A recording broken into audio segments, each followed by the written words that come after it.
Hello, hello! Finally actually playing, Ace Attorney today. Hello, hello. Hopefully you guys have had a good night. To be honest, I don't remember much of what happened last chapter, probably because it's been a couple months since we played this, but hey, we'll figure it out as we go. Hopefully relatively quickly, because we've got a murder to solve. Alright, let's get right into it.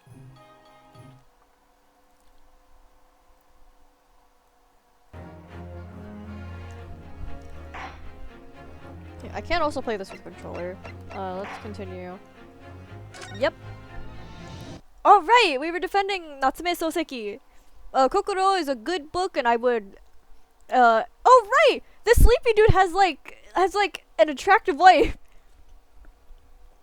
Okay. Oh. It was our wedding anniversary, and Raleigh was taking me out for a meal. There was no time to change after work. Anyway, two silhouettes appeared out of the fog on the pavement in front of us. All of a sudden, one of them just collapsed on the floor, and then the other scattered something before running off. We ran straight over, of course, and then went for help at a nearby box office. A box office? Police office! It was definitely that Japanese man and the dog. Raleigh and I both saw him as clear as day. Wasn't it foggy? Well, this is extremely compelling testimony, I must say. It's not backed up with evidence. Oh dear. This policeman and his wife are claiming to have positively identified Mr. Natsume at the scene. If their testimony is true, the alternative course of events that you establish in the summation examination will be quashed. It's death knell, in fact, because that alternative was never viable in the first place. Shut up, you! What an unfortunate but chancing, and on your wedding anniversary, too. Oh, I know. But I still managed to go out for the evening with my man. I thank the Lord for that. Gosh, the life of a London bobby sounds very hard indeed. Indeed. However, this cross-examination will be over in minutes. You may well have time to rest this afternoon. What do you mean by that? My learned friend, the witnesses saw the face of the man fleeing the scene. Was it not foggy? Didn't she literally say it was foggy? They are testifying under oath that it was without doubt the accused, Mr. Soseki Natsume. And one of these witnesses is a policeman, no less. So you appreciate the gravity of the situation, I'm sure. He didn't testify at all, though. That was all his wife. Except that the man's so tired, his wife had to do all the talking. Enough preamble. Counsel for the defense, commence the cross-examination, please. Yes, my lord. Okay, oh boy, I sure hope I can do this after not having... I don't know what this saw. I'm gonna change it for work. Can I check? Okay, no. How do I check?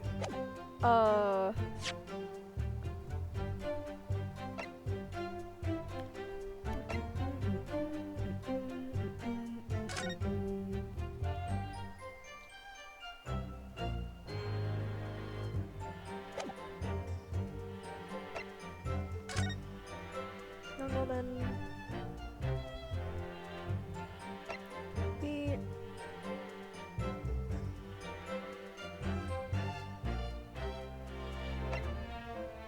Okay.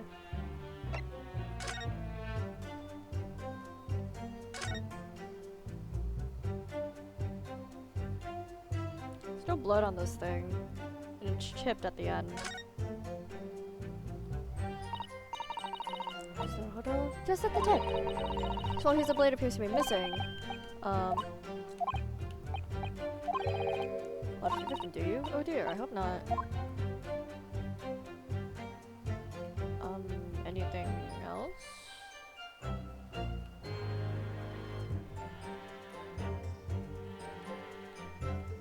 Nope, okay.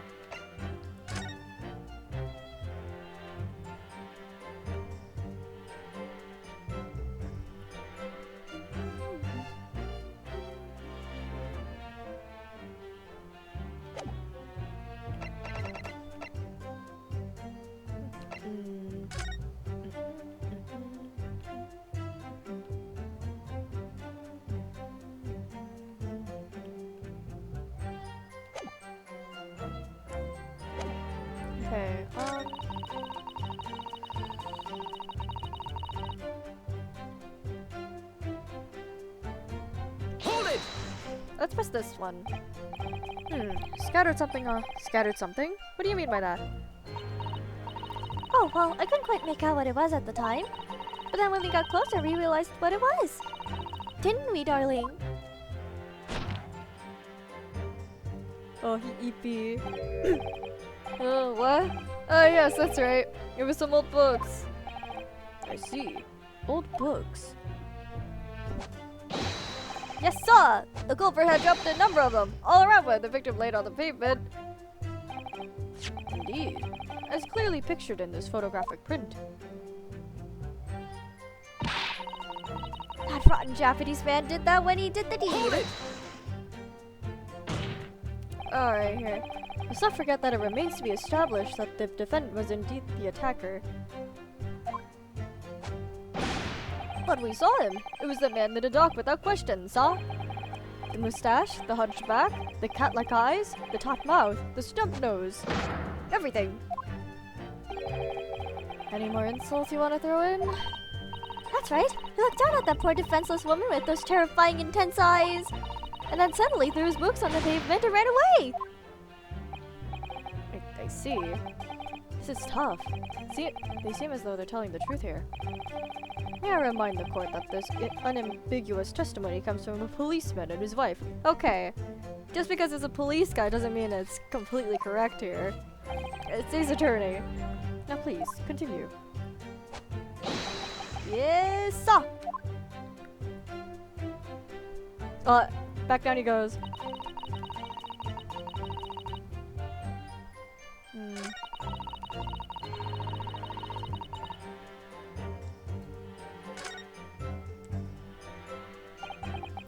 So that's it, is it?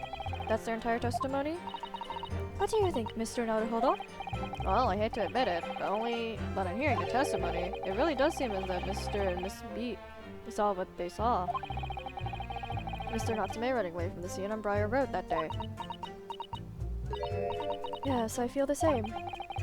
So if that's true, where does it leave us? The members of the jury are sure to call for a guilty verdict after this testimony. Oh no! Then what do we do? We just gotta press. If Kazuma-sama were here...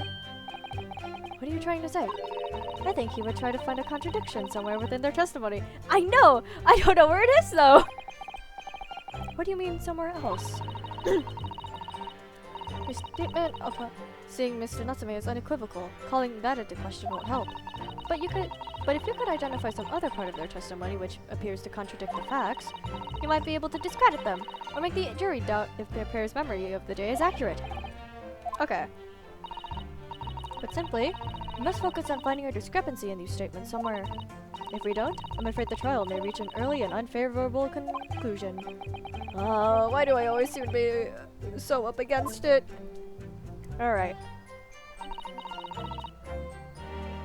No time to change after work.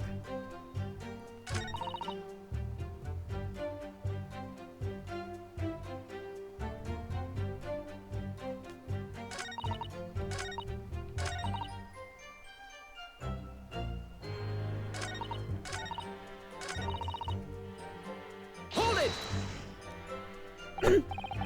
Two silhouettes? That's right. They were coming towards us, walking up Briar Road in the opposite direction. Okay. There was a rather plump figure followed by a scrawny, thin-looking man. That does sound exactly like the victim as pictured in this print, and like Mr. Natsume. Yes, unfortunately, it does. And you're certain that at the time there was nobody else nearby?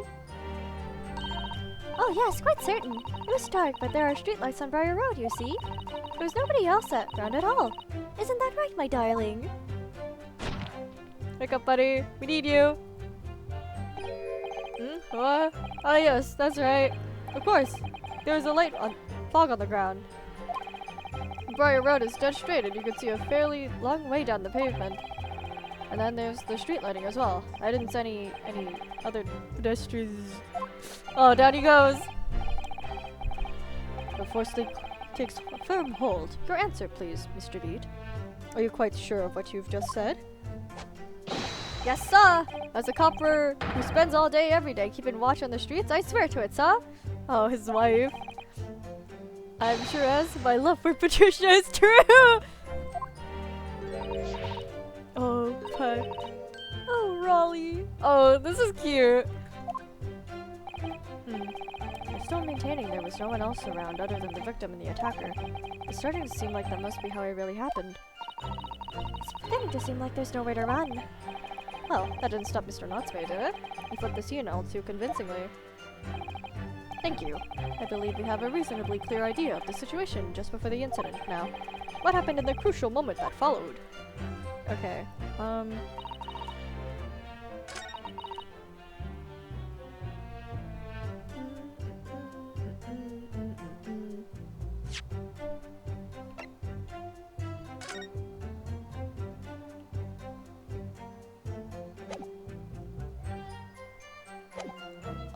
could press this. Where's the nearest police box?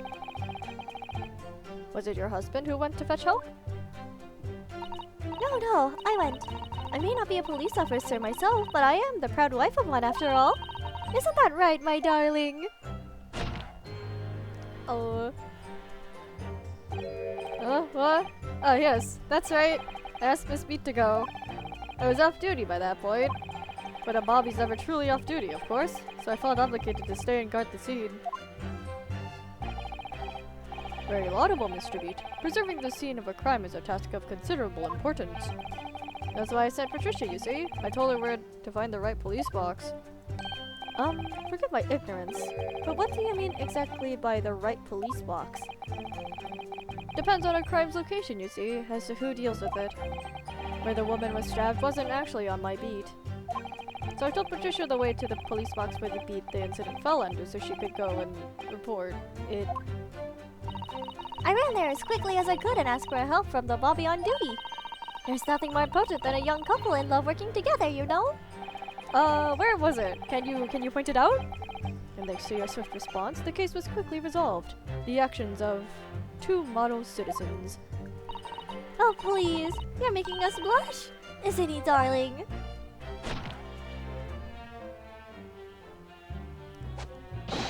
Yes, sir! With provision, sir! Let's move on, shall we?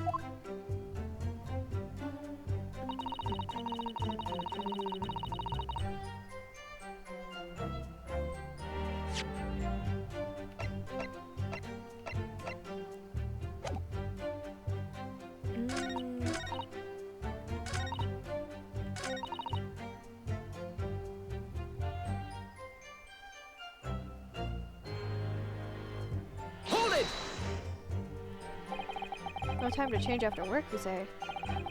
Are you also a member of the police, Miss Beat? Oh no, sadly not. It's a job for strapping young men only. Women, children, and the elderly can't even apply. The olden days. Well, I think you can probably see why children and the elderly can't do the job, can you?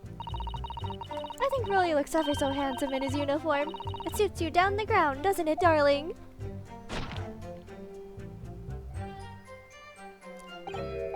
What? Ah, I just finished my beat. Pat and I were heading back to the station. I was actually planning on getting changed there. Is he talking in his sleep? This is creepy. Oh no, Rolly. I much prefer you in uniform. Sometimes, I don't recognize you when I see you in plain clothes. Oh dear, that doesn't seem healthy. Kindly adhere to the point.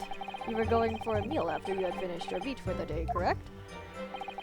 That's right, sir. Yes. Although, I was fit to drop, to be honest, after spending the whole day on my feet. The policing is my life, sir. As long as I am the proud owner of this, I'll serve my city and my queen to the end. What's that now? My warrant card, sir. Proof that I am a London copper. It has the noble founding principles of the force written on it, as a reminder to all us policemen of our sworn duty to patrol the streets of London town and uphold the peace of the common man. Sir, and so for such a noble cause, I cover 20 miles every single day without fail and without a grumble, because I know that the plodding of my boots is all Londoners need to hear to feel safe and secure. So, fighting crime doesn't appear to come into it then. But just on that one particular day, I was looking forward to celebrating my wedding anniversary. Miss Beat puts up with a lot being married to a hobby like me. I just wanted to show my dear wife how much I care. Oh, these are cute.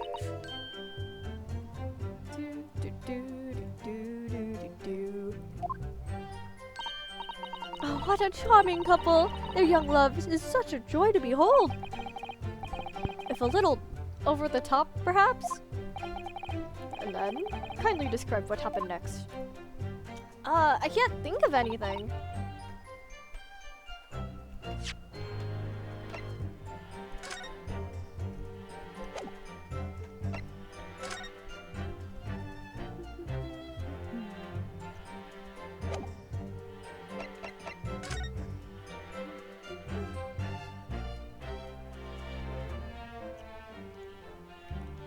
If only if there were a way we could, like, discern the books.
I guess press this.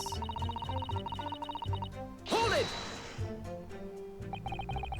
But surely you wouldn't have been able to see his face by the light of the gas street lamps, would you? We absolutely could. Us Londoners have exceptional eyesight, I'll have you know. Right. The light from the street lamps was more than enough. My husband already told you that the fog was only light, didn't he? Yes, and what of the fog? We're famous for it across the globe, I believe. But it's an absolute menace to those of us who have to live with it, of course. Oh, it is, it is. When it's thick, you can't even see the hand at the end of your own arm. Yes, alright, I take your point. Now, could you stop shaking your husband about? The constant fog makes our eyes very sharp, you see. That's why we can tell you for sure and certain that it was that little Japanese man we saw. Can't we, darling?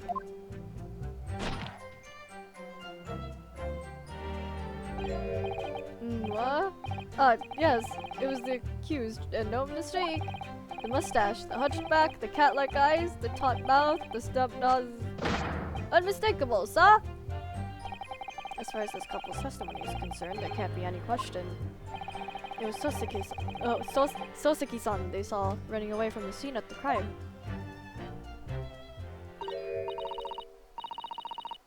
Uh-oh. Oh. Ah, okay. I was not meant to present anything. Mr. Lawyer, sir, can I ask you something? Oh, yes, of course. What is it? Well, you keep asking us all these questions about everything we would have told you, so... It seems like you don't believe our testimony. Is that right? Is it? Well, out with it. What? No. Oh no, it's not really all that. My husband's policeman, remember? And I know what I saw. I remember every last detail. Everything. Oh, I know. What about the books the man dropped? Oh, here we go. I could tell you the names of every single one, I could. Every single one. And you dare to question how reliable my testimony is? That will do, Miss Beat. No, he won't do at all. That Japanese lawyer has no idea what I'm capable of. Even if I decide to forgive him for insulting us, I don't think for a minute that Raleigh will. I didn't mean to cause offense. Please put your husband's fist down. Please do not fight me. Perhaps you would like the opportunity to supplement your testimony, Miss Beat. Might that appease you? Oh, thank you, my lord. That would settle things nicely. Wouldn't it, darling? He is fast asleep. There we go. I couldn't even tell you the names of the 4 books he dropped at the scene. Okay, what were they? Wait, 4?! Excuse you? There were only 3!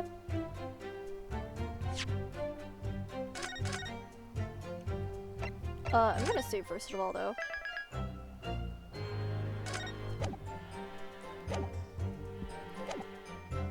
Hang on 1 second. He only bought 3! Objection! So, you're saying that there were 4 books? That's right. I remember all of them.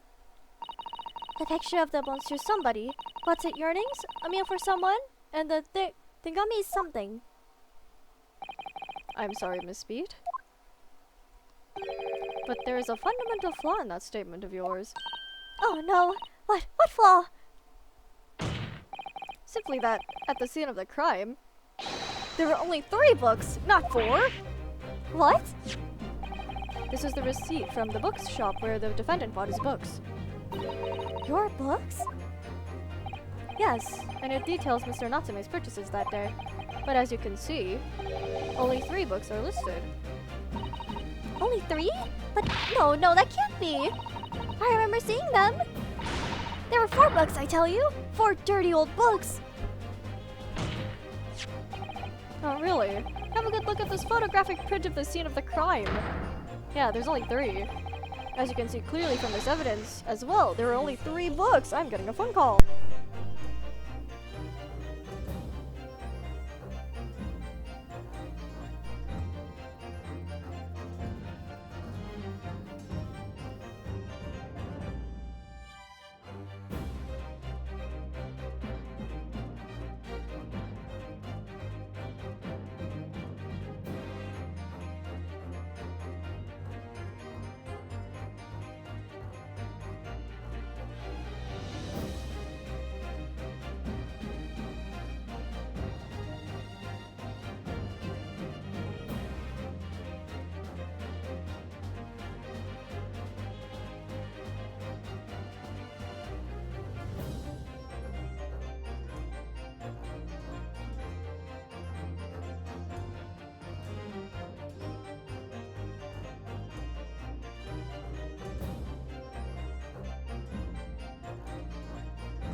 Okay, sorry about that. I had to go take a phone call. Alright. Let's resume, let's resume. What? I just don't believe it. I saw them there. I swear it. I saw them. No, madame, I'm afraid your powers of observation cannot be relied on. So it cannot be denied that though you say that it was the defendant you saw, you could be very well be mistaken. Oh no. Oh no, oh no, oh no. Take that! Objection! Alright, what are you up to here? It's plainly evident that it is your powers of deduction that cannot be relied upon, my learned Nipponese friend. What? What cannot be denied is that these two witnesses saw the accused running away from the scene. A fact that you know very well you have no hope of disproving. Ugh. So you've striven to avert attention from that by dint of some inconsequential discrepancies. Would that be fair? A little bit. Ugh, he sees right through me. But if there's only 3 books, Natsume only bought 3. If they're saying there are 4 books, Natsume only bought 3. So like, what gives?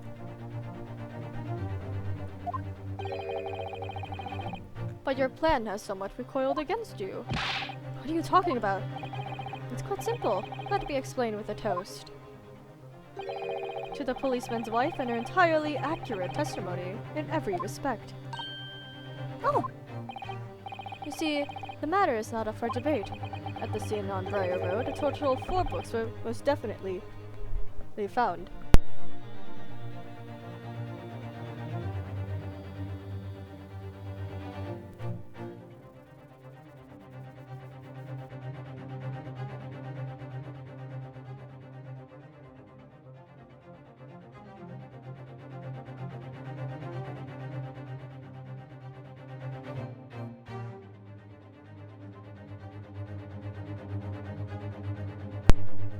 Okay, 4 books.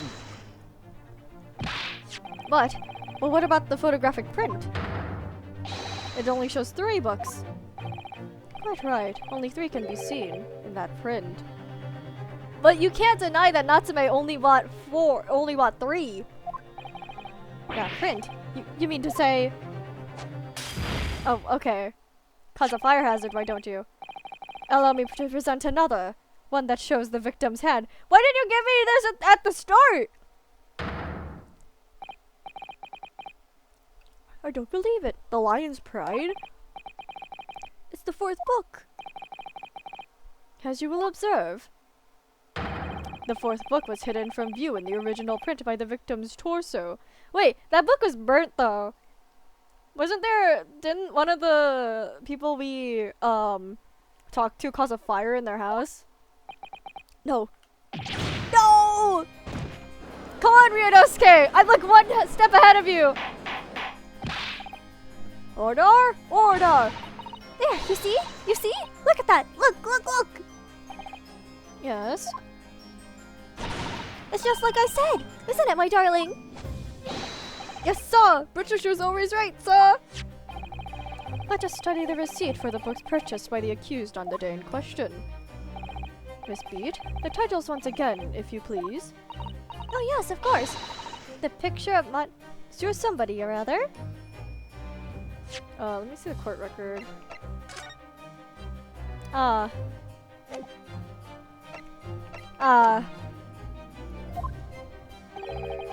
Picture of Monsieur Lennox. What's it, yearnings? Canterbury yearnings. A meal for someone? A meal for Gabor Rao, in fact. As the court has just heard, the witness remembers the book's titles flawlessly, save for minor details. Miss Beat's powers of recollection can only be described as exceptional. Did you hear that, Raleigh? The gentleman paid me a compliment. Yes, sir! Flawless, sir! Patricia's flawless! But there are only 3 books on the receipt, and Miss Beat mentioned 4. There's nothing surprising about that. Clearly the fourth book is that which shown in this photographic print. I'm sorry, Counsel, but does that not seem odd? Why should the fourth book be omitted from the receipt? It's not odd at all, my lord. As the photographic print clearly shows, the fourth book was found in the victim's clutches. In other words, it belongs to the victim. How can you tell? It's on fire! The victim was holding her own book? I wonder, what became of that fourth book? Obviously, it wasn't overlooked by the investigating officers at Scotland Yard. I have it here, as evidence. Hey, maybe hand over the evidence at the beginning? Curse you! You will submit that and the aforementioned photographic print to the council, please. My pleasure, my lord. The second crime scene photograph has been entered. And then the book.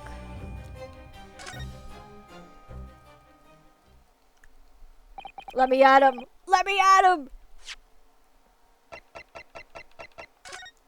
First book, The Lion's Pride. It's completely burned. Oh, look at this! The book has been badly burned. You're right. You'll never be able to read it in this state, especially on the later pages. What a terrible waste! Judging it from the scorched edge of the paper, the damage must have occurred very recently. Book recently damaged by fire. Why does that seem to raise a red flag with me? It should! Because there was a one couple that was arguing! Ah! That cover is badly burnt! Okay, nothing else?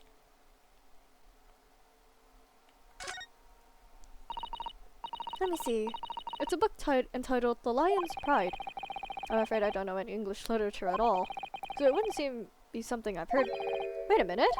The Lion's Pride? That's strange. I think I have heard a book by that name before, and very recently too. It's the Duke of... Ah! It's a title I recognize too, Mr. Naruhodo. As you should!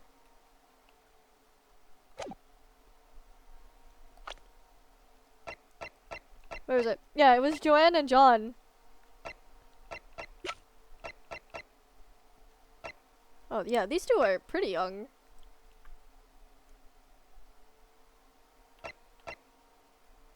Olive Green. Is her name Olive Green because she's like shaped like an olive? Raleigh B. Patricia B.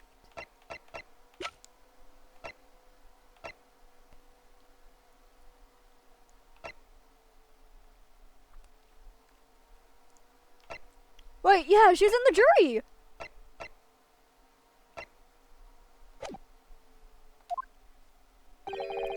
I have nothing further to add. What? You seem surprised, my learned friend. But your resistance until now has been in vain. Entertaining, yes, but futile. Oh, shut up! Oh, shut up! I see through your cracks! The spurious longer route to the accused lodgings that you tried to establish in your summation examination, and the attempted discrediting of the witness's powers of recollection in your cross-examination. Futile? I walked right into this, didn't I? You see? Everything we've said is true. Isn't that right, my darling? Yes, but marry me, but you're already married! So, perhaps the ladies and gentlemen of the jury would like to reconsider their positions. Should the court waste any more time on this Nipponese travesty? Or is the decision you have to make all too apparent already? Come on, guys! The life is literally right there! You have heard all of the witnesses and seen all of the evidence. This trial has run its course. No, it hasn't! Let me at him! Mr. Naruhodo, I'm afraid we are oh god, oh jeez, I can't read. I'm afraid we are in a terribly precarious position. I know, but if I fight back in the wrong way now, I could very well just make matters worse. Think, Ryunosuke, think. What do you do now?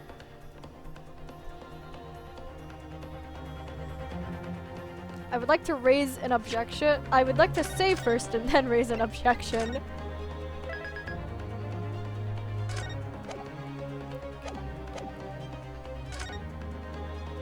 Objection! I'm not done yet! No, my learned friend, it's over. That last cross-examination was your final chance to establish a credible defense, and you failed. Ha! Joke's on you! You gave me material for another defense! The die has been cast. There is no more room for debate. Well, it might be over as far as you're concerned, but... I can't think of what to say! If I may, Lord Van Zieks. It seems somewhat boorish to close down the debate at this point. Your insignificant little Eastern Isle must be a lawless hole indeed. For a lowly judicial assistant to have the audacity to intervene at a moment like this. Oh, shut up! Oh. I am, to my shame, still a very inexperienced lawyer. So you will have to forgive me, but I consider my assistant's advice essential and her opinions invaluable. Mr. Naruhodo! As you should! One of this land's greatest guiding principles is tolerance. So, the court will hear you, madame. Go ahead, Mr. Zata. Please. Let's go, Susanoo! Very well. Pray, what insight can you give us? What have we all overlooked in this matter that you see fit to pursue further? Well, the court has been presented with new evidence, but only after the last cross-examination finished. I see. And you believe that this new evidence warrants further examination, do you? Mr. Naruhodo, what do you think? It's just possible that this new evidence might be the decisive proof we've been waiting for. Yes, it is!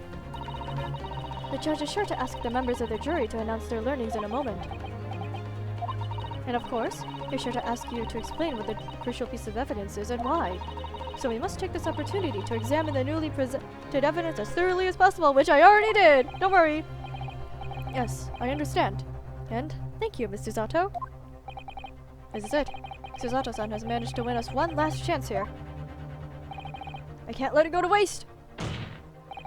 The defense wishes to present evidence, my lord. Very well.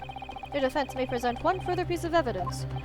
Evidence that apparently offers a profound insight to this case, and has hitherto been overlooked. It's the book!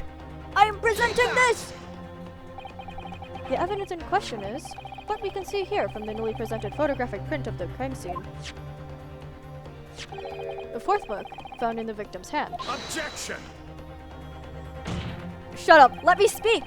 We've already discussed the fourth book at length. Other than it being in the victim's grasp at the time of the incident, no significance has been attached to it. Pursuing the matter further would be a flagrant waste of court's time, as you well know.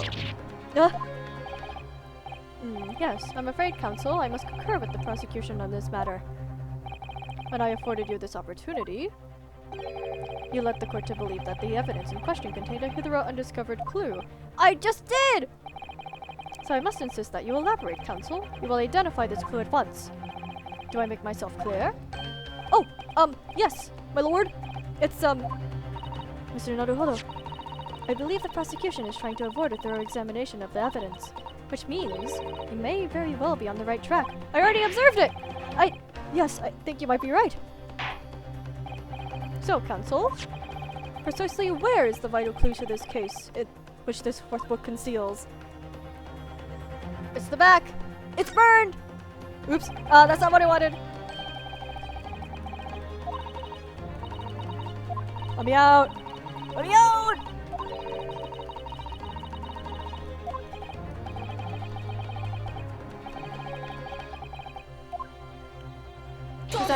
Got it! I would ask the court to observe the back of the book in question. The back? What do you... Good gracious! It's been burnt to a crisp! So we have to ask ourselves, why was the victim clutching what is clearly an unreadable book? It is undeniably an extremely unnatural thing for her to have been doing. Objection! Unnatural, you say? And what of it, my Nipponese friend? Oh!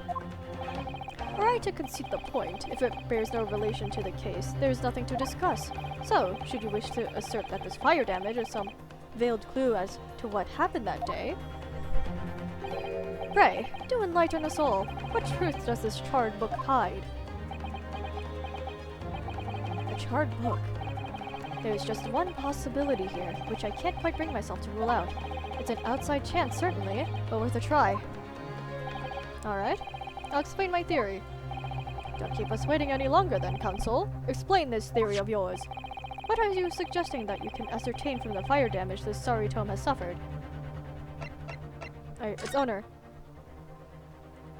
My lord, the burn on the back of this book reveals a startling truth about the book's owner. I beg your pardon? What? We already know who the book belongs to. The victim was gripping it in her hand as she fell to the floor after all. It's obviously hers. Not if you talked to anyone else that day! The question of how this book came to be in the victim's hands has yet to be answered. However, as to the question of who the book really belongs to, and where it originated, the defense has very credible answers. Good gracious, how could you possibly... Very well, I'll play along with this futile attempt to delay your inevitable demise. But do remember, the members of the jury may well burden you if your gamble goes awry. Counsel, the defense's response here is very likely to influence the final outcome of this trial. So tell the council, who do you claim is the owner of this burnt book? Show me... you! The answer is that the book belongs to the couple who owns the house where the defendant has his lodgings. A certain Mr. and Mrs. Garadeb. The landlords? And whether this is some extraordinary coincidence or some kind of fated work, I don't know, but... Of all the people in London, one of the 6 chosen for the jury duty in this courtroom today is none other than Miss Garadeb herself. Oh my goodness! Me? I think you must be mistaken, sir. I'm not Miss Garadeb's wife. I'm his maid. Things would be so much easier if you would just drop the pretense. Alright then, how about a simple question for you?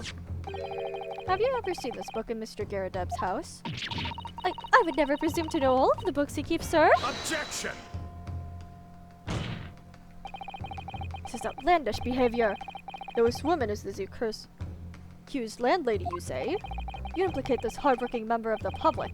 You besmirch her without a shred of evidence. We talked to her! Your actions are unforgivable. Objection! This is no mere conjecture. The defense happens to know that on the day in question, at almost exactly the same time as the victim was stabbed on the pavement below, another incident was taking place in the room on the top floor of Mr. and Mrs. Garadeb's house. Good lord, what sort of incident, counsel? A fire, my lord. Afraid to say it was. Happened in the blink of an eye, you know. The whole place filled with smoke. Couldn't see a bally thing. Didn't take long for the fire to spread, of course. The bally furniture started going up as well. Worst of it, I lost my favorite. Book called The Lion's Pride. The Lion's Pride? By Jove! The very same title that's the subject of this debate! Oh dear me! Objection! This is risible! All you've told the court is that a book by the same name was involved in a fire. In which case it would be reasonable to assume that it was burnt to ashes. And entirely unreasonable to infer that it magically removed itself to the scene of the crime. Perhaps it would make more sense if I told you that the cause of the fire was marital discord. Without going into details, it appears that Mrs. Garadeb was considerably enraged. Apparently, she continued to attack Mr. Garadeb even amid the flames. Oh, how awful! I can't even imagine being so horrid to the one you love. Can you, Raleigh? Absolutely not, Saw! My Patricia would never raise a finger against me, Saw!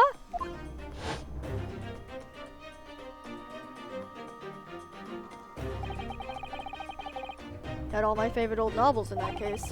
And as soon as the fire got hold of them, that was it. Whoosh! Up in smoke. Then the wife started hurling things at me. Here was I, back up against the window, under heavy enemy fire! Incendiary books coming 10 to the dozen.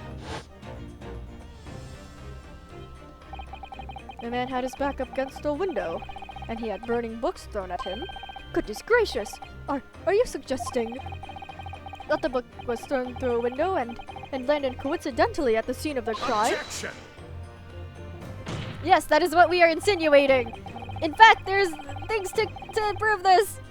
No, a thorough investigation of the surrounding area was conducted the very evening of the incident. But you didn't talk to the landlords like we did! And there's no report of the Karadeb's window plane being broken. That's quite true. We also saw no sign of broken glass when we visited the Karadeb house. But is it not conceivable that the window was open at the time and not even remotely? Let us not forget the season and the chilling weather that accompanies it. But it was on fire! Why else would you not open the window? No Londoner would even leave a window open in the middle of winter. Ugh. Does the defense postulate the scenario in all seriousness, counsel? Do you earnestly claim that the book found at the scene was a flaming projectile thrown by Mr. Garadeb's wife? Yes, I do! I believe it's a possibility, my lord. That's quite enough! Who is that? The wife? It is. Well, I hope that everyone can see you for what you are now, you little foreign trickster. You call yourself a lawyer, but you're just a coward. A mean coward! Really? Claiming that our little tip set the whole neighborhood all right. Honestly, implying that I'm merely posing as a maid for the appearance sake. How could you? You just said it. It has nothing to do with this beastly case. Not any of it. All you've done is sully our family's name. Our family's name? No, I assure you that was never my intention. Dragging an upstanding citizen's name through the mud simply to divert attention from your failing defense. I should box your ears. That's what I should do. It is utterly unforgivable. Trart. Here we go. How long have we sat here now, listening to this Nipponese spouting out his fancy foreign theories? It's not fancy! It's literally what happened! But think about it. At the end of the day, the only person who could have possibly stabbed the victim is that little hunchback with the mustache. And he ran away from the scene, too. I too declare you're right. It's true. Yes, what did I tell you? Oh my god. Makes sense to me. Sorry, what's that? Well, it would appear that the ladies and gentlemen of the jury are once again in full agreement. What is your position, Lord Van Zeeks? In truth, my lord, I feel these have been unnecessarily protracted proceedings. But then, one must always exercise patience in order to savor the best vintage. No, wait! The mystery of the fourth book still hasn't been... Of course that's your table slam! Oh! Did he slam the table like this in the first trial? I forgot. It's been too long. If the books are your oh god. Predilection, my learned friend. Study them on your own time. Oh my god, he slays? Oh, absolutely. Of course his table slam is his whole foot. What? No forgive the discourtesy this time? Ahem. In that case, ladies and gentlemen of the jury, you will now state your individual decisions regarding the defendant's culpability for the court to hear. Guilty! Oh, come on. Oh, Guilty. shut up. Oh, shut up, you guys. Guilty. Guilty.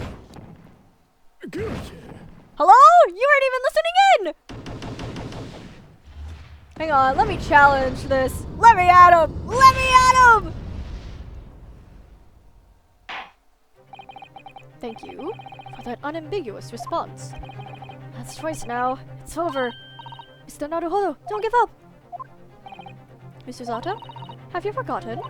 The battle isn't over yet. You're not suggesting... Of course, the defense has the right to another summation examination at this point. You can still convince the jurors to change their minds. You have one more chance! Yes, I do!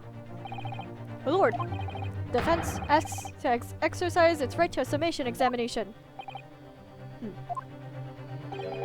You believe you still have tricks up your sleeve? Of course I do! It's an Ace Attorney game! I don't intend to trick anybody. I intend to uncover the truth. This is no time to be downcast. As long as there's a chance, I have to stay strong and determined. Let's go, my boy! Oh, to be continued? Ah, damn. Stream's over, guys.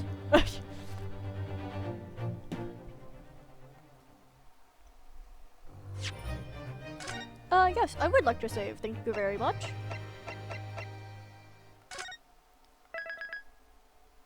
Adventure of the Clouded Kokoro.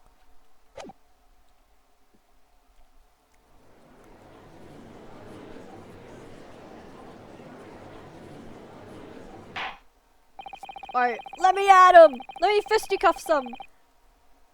I have considered the Defense Counsel's request for a further examination of the jury, and I have determined that the court must uphold the defense's judicial right to this procedure. So, Counsel, you will now proceed with your second summation examination. I presume the jury is ready, Mr. Foreman? We are, my lord. Very good. In that case, I must ask each of you now to state clearly and concisely for the court the grounds on which you find the defendant guilty of this crime.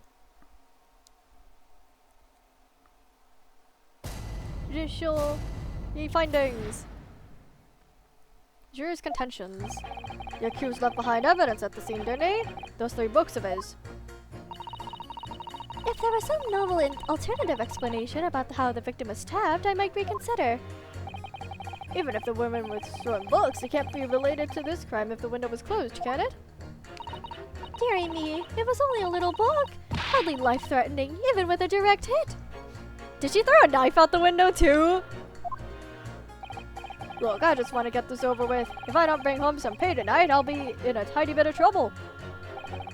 Come to think of it, we had a fire at home a while ago. Gave me the sneezes. None of that related to each other at all! Yes. Considerably more tangible arguments from all members of the jury this time around, it seems. No? Well, a noticeable exception, of course. My learned student friend was unable to find fault in the previous witness testimony. So the court must accept the fact that it was indeed the accused seen fleeing from the scene. And moreover... Fire hazard. No one else was even at the scene to commit the crime. Well, if the eyewitnesses are correct, it would seem as if the conclusion is somewhat set in stone. I fail to see how it can be argued any other way. She could have been throwing knives out the window! That means, I'm afraid, that during the summation examination, it's essential that you establish some other tangible explanation for the facts. But how? What would even constitute a tangible explanation here? Guys, please. Isn't it obvious? Who stabbed the woman? And how? Those 2 details are all you need to provide. Simply give us a name and method by which the attack was conducted. And here I was thinking this might be hard. But Mr. Naruhodo, you have to do it! Otherwise this will really be where the trial ends. Ah, no pressure then. No pressure indeed. It's quite enough preamble. Proceed with the summation examination, please. Okay, I presume you are prepared, Counsel? Oh, yes, my lord. Alright, Ryunosuke, focus your mind now, and let me take a sip of water!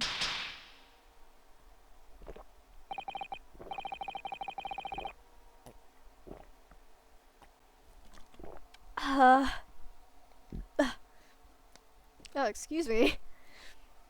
Clearly, this is the key to the summation examination. It's going to be juror number 4, the maid, or should I say, Miss Garadeb.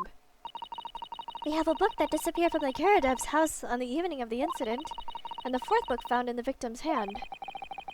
There must be some way to link the 2. Yes, that's what we have to find. Using every technique I've learned in my short career so far. Whatever it takes. Don't forget to keep an eye on Miss Garadeb and how she reacts, even to the things other people say. Will do.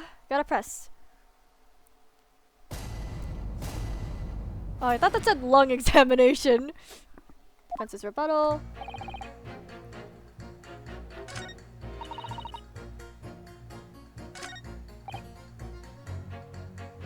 Okay,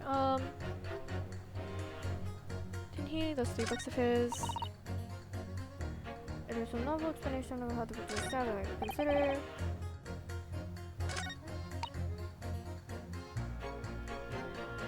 I'm gonna press you. But the little book was on fire at the time, was it not? With flames of love, I'll have you know. There's really no such thing as a loving and sedentary bomb. Well, he brought it upon himself. It's playing with fire to betray a fiery love. Is it? Well, don't you agree? Oh, well, any kind of betrayal is... excuse me. Certainly a bad thing, yes. But I think the argument might have arisen out of your misunderstanding, Miss Garadab. Never mind you that. The point is we're just having a jovial little dispute. Nothing more. And I won't have any more of these suggestions that it was anything whatsoever to do with this crime. Right, well, we'll see about that. What about juror number 5? He doesn't seem to be turning a hair at Miss Garadab's relentless onslaughts. It does sound as though he's used to it. What a gentle soul he is! Okay.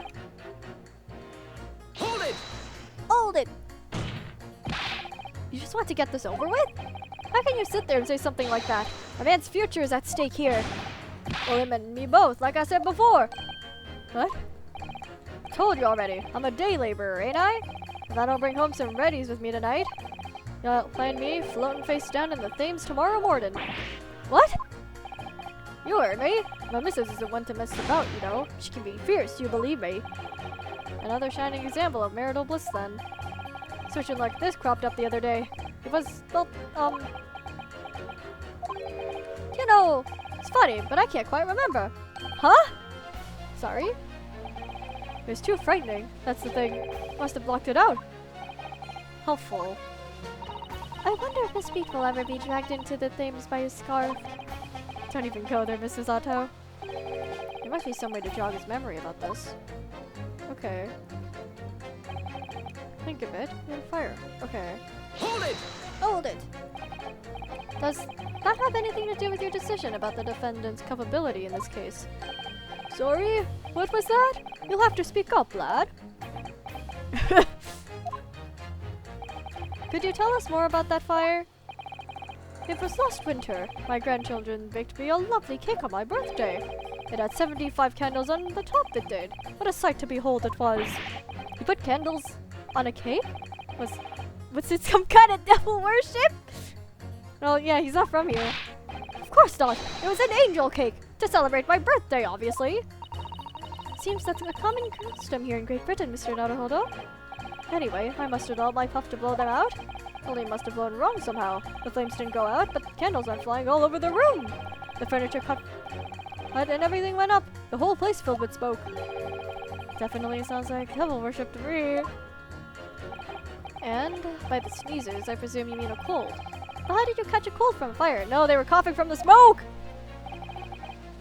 What a fiasco it was. The grandchildren, bless them, threw water over me as they tried to put out the flames. And then, because the whole room had filled up with smoke, of course, they had to open all the windows to clear it. The windows. The biting winter air rushed over me like the devil dancing in my grave, it did. I caught a terrible cold from it. Put me in the hospital for a while. I won't forget that birthday in a hurry. I knew it was devil worship all along. Something about this old man's story is playing on my mind for some reason. Oh, come on! We need to demonstrate who, apart from Mr. Natsume, could have attacked the young woman on the street. As well as how well, he or she could have done it. Yes, once again, the jurors' statements are full of personal prejudice. All of us can convince they're right, even in the face of logical arguments to the contrary. Put them against each other. Okay.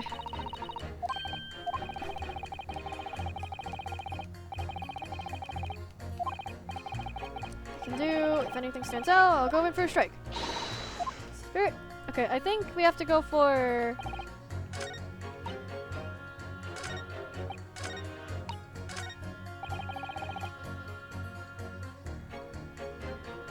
I think I pit this guy.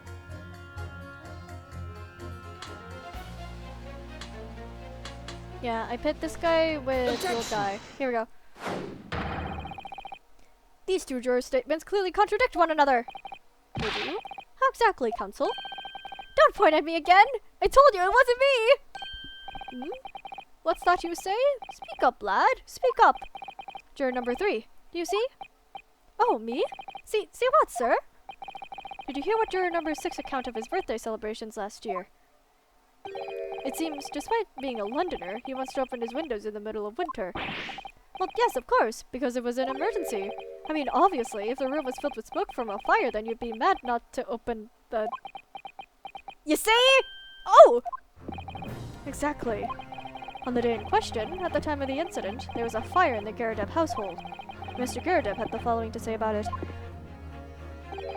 The whole place filled with smoke. Oh my... Oh! Excuse me. Excuse me? Juror number 4, do you have something to say about that? Miss Garadeb! Oh, dearie me! What is the meaning of this? How dare you imply that I'm hiding who I really am? No one said anything! It's imperative that you confirm something for the court. So please, it's time to drop the pretense now. What is it? When the fire started in your house that day, did you or your husband open the window? What? I beg your pardon? What are you insinuating? The room would have been thick with smoke after the carpet and bookcase caught fire as they did. In a situation like that, it is inconceivable that you wouldn't have opened the window. And what if we did? Oh, all right then. Yes, you're right. My husband was frantically trying to open the window. It can't have been easy since I continue to give him justly deserved book battering. Even though your house was on fire? Oh, you never stop throwing until the anger subsides. It'd be terribly bad for the nerves to do otherwise. Of course, I should have realized. I think if your life is in danger, you should stop.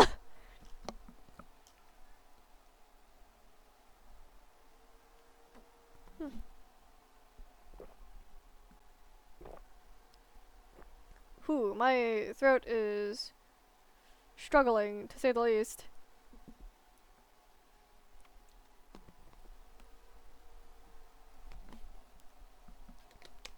This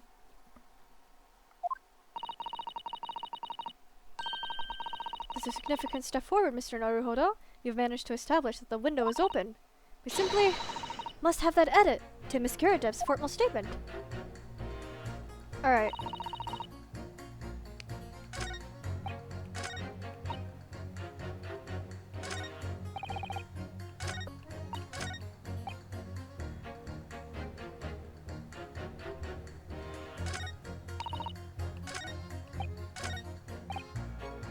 Okay, let's talk to this lady. Hold it! So, you might be willing to change your decision, you mean? Oh my! Such delight on your face! But I'm afraid I shan't be swayed by emotion. Despite what you may think of me, I'm a very modern, metropolitan and rational woman. That's great. If one reads the morning papers, it's all for... Oh gosh. It's all forgotten by tea time, isn't it? So why read them in the first place? You see? Modern, metropolitan, and rational thinking, wouldn't you say? And not at all extreme. As I see it, an overwhelmingly suspicious Japanese man has been implicated by an overwhelmingly strong testimony. So despite one or two minor puzzlements, I do declare that the man is overwhelmingly guilty. Modern, metropolitan, and rational logic, wouldn't you say? Overwhelmingly. But us modern gals are always delighted to embrace new fads, you know? So I'd only be too happy to consider a new, exciting new theory if you could come up with one. I'd be happy to do that too, if I could. Let's do our very best not to disappoint the modern and metropolitan young lady. Right. You omitted rational there.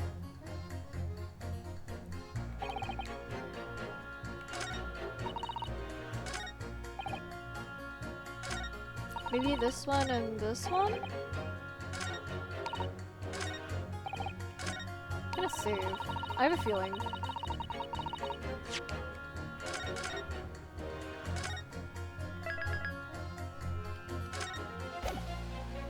Okay, my gut feeling is saying to go for this one and this one. Objection! Statements are clearly contradict each other. I'm sorry, but as foreman of the jury, I have to object. That's complete nonsense. What? I'm a banker, don't forget. An educated man, and there's no contradiction as far as I can see. Alright, No! We're safe going, I'm sorry. I can't let this tarnish my perfect record. Okay,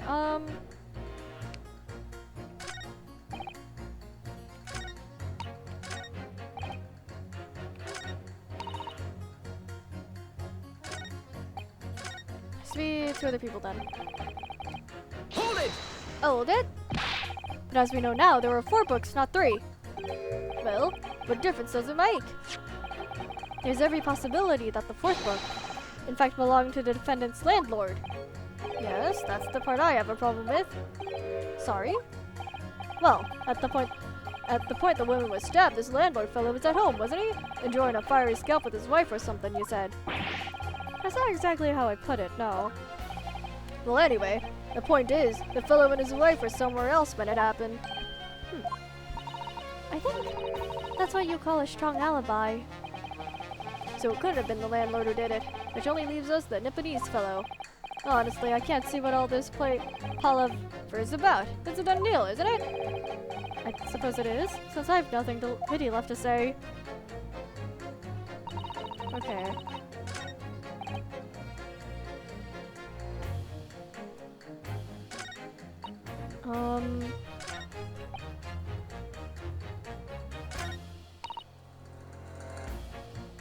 I've forgotten, but it's true. Press again.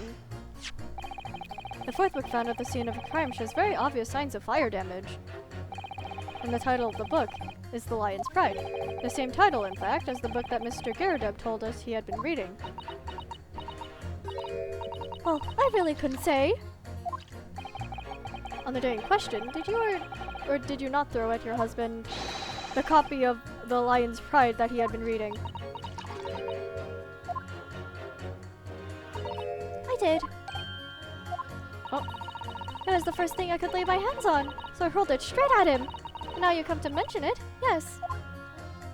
He was rather enjoying reading it, you're right. Why did you not reveal this information to the court from the outset? Because I couldn't, you insolent little man. I didn't remember. At times like that, you pick up and throw whatever you can lay your hands on, as well as you know. I really don't. I barely noticed I was throwing a book, much less the title of it. Oh. What do you got to say? Excuse me.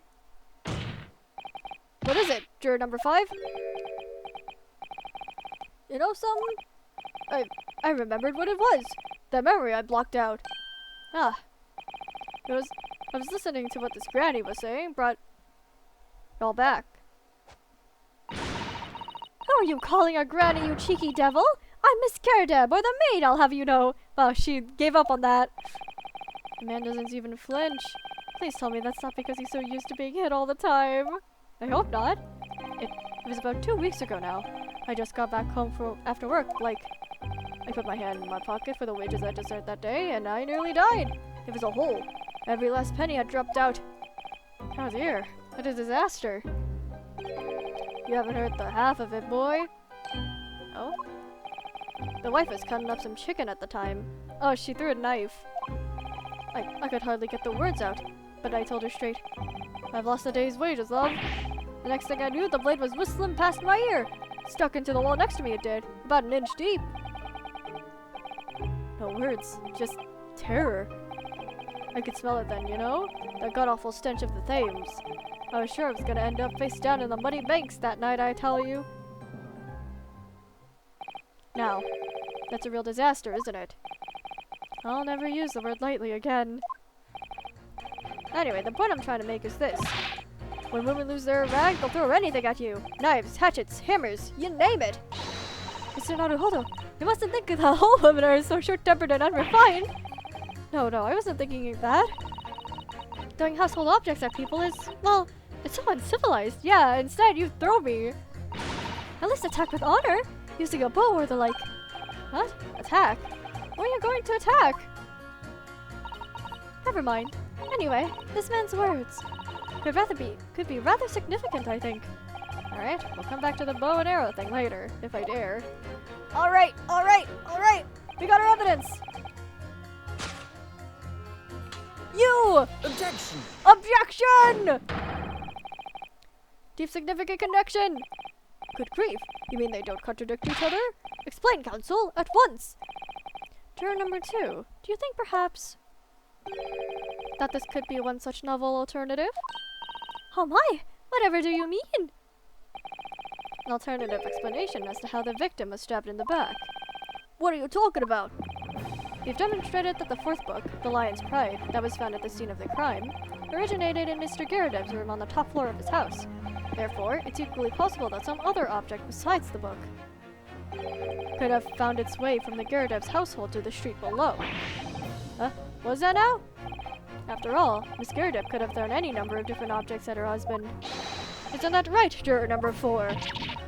What are you insinuating now, you little beanpole? Beanpole is a new one. I'm beginning to think that, ever since the true origins of this book came to light, perhaps she's had a feeling this might be what happened. Now you listen here, you Eastern Gala. As the foreman of this jury, I demand a straight answer. You give this yarn about some other object making its way out of the house, but what? What was it? I'm really taking a big gamble here. That was a bold accusation to make, but I haven't any real evidence to back it up. Take a breath, Ryunosuke, you can do it! But I'm certain that at the very least this warrants further investigation. Alright, Mr. Foreman, I'll try to explain the defense's theory. The other object that found its way from the Garadev's household to escape the scene of the crime was this jackknife. Take that! Juror number 4, Miss Garadev. What? What now? I must apologize in advance for this, but I need you to confirm something else for the court. This knife. Have you ever seen this knife before? Ah! Good lord, counsel! What on earth are you doing? That's the weapon that was lodged into the victim's back, man! Well, yeah, I know. That's why I'm bringing it up.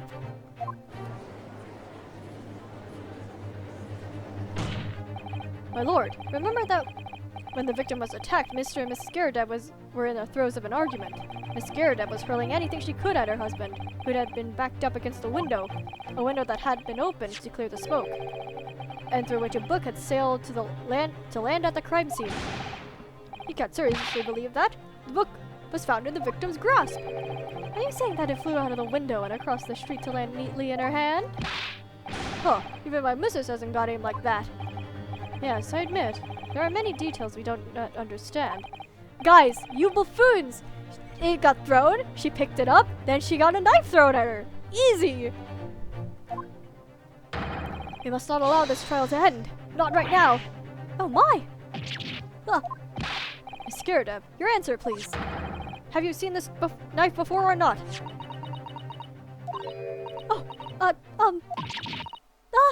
Oh, she did. She did throw it.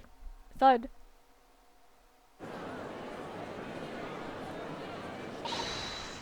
Good lord. I wish to change my decision. I'm a woman of my word, after all. Thank you, madame. Yes, I agree. I certainly didn't see this coming, but I just don't think it would be right for this trial to come to an end now with so many unanswered questions. Thank you, Mr. Foreman! I'd have to agree. Not that I think that the granny did it, mind. Yes, you know what? I'm not quite happy about this at the moment either. Let's go! All together now, ladies and gents. Oh, just the old guy.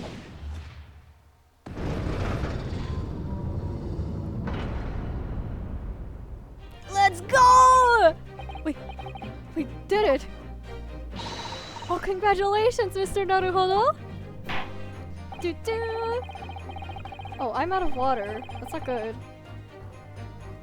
So, as a result of the defense's dissemination examination, a number of jurors' learnings have changed. 2 jurors called guilty, against 4 now calling innocent. Accordingly, the opinion of this court is divided. And this trial will continue! Let's go!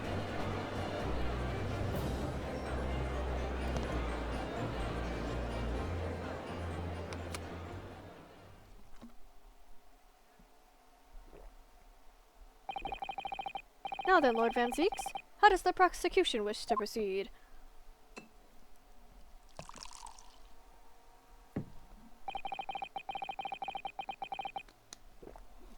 Oh, you're only saying that because you're losing. This trial is rapidly descending into a farce.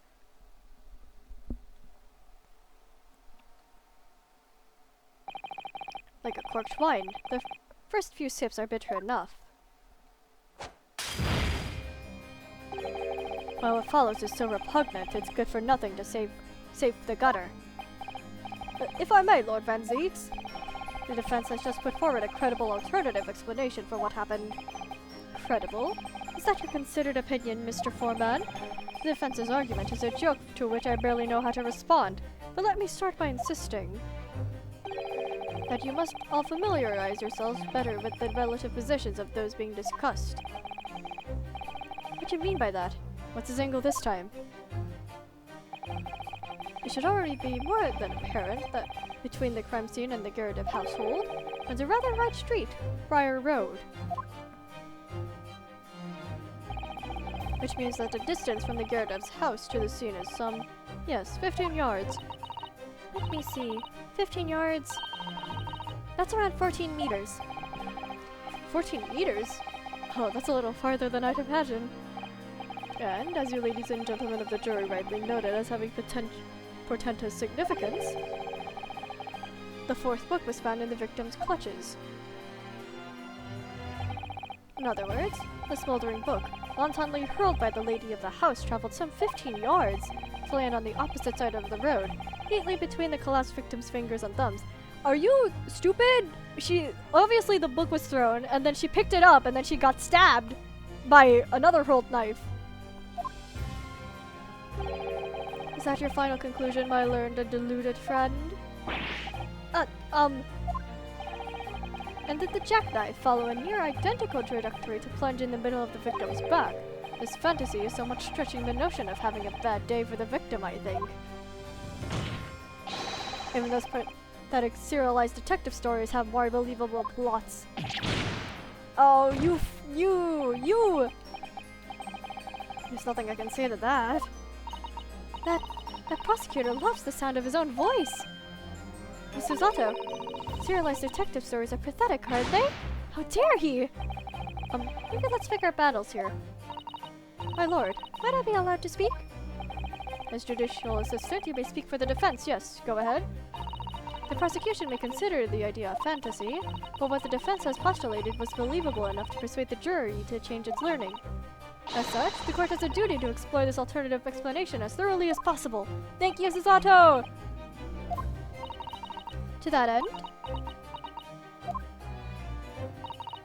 juror number 4, Miss Joanne Garradev, must be called to testify and submit to cross-examination. Saints alive! A cross-examination of a juror? Well, no duh! Order! Well, this is highly irregular. It is unprecedented for a member of the jury to be summoned to the witness stand. Objection! Okay. And unnecessary. Lord Van Zieks? There are already witnesses in the stand whose testimony the defense may further cross-examine. If my learned friend's partial theory has any truth to it, then both a burning book and a jackknife must have flown through the sky before this couple's eyes. And we must assume they would be able to testify accordingly. How about you testify directly from the other couple? What say you, witnesses?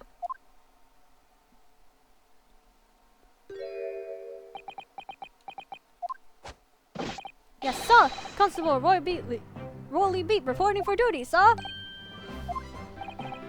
Well, good morning, officer. Sorry for dozing until now. Sir!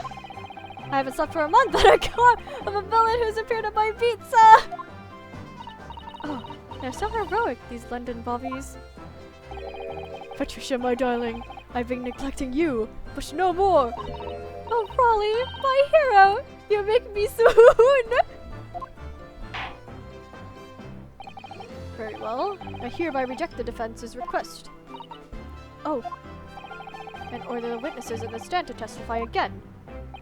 State forthwith before the court any details pertaining to the defense's alternative explanation of events. Why would you ask these guys? Bring in the other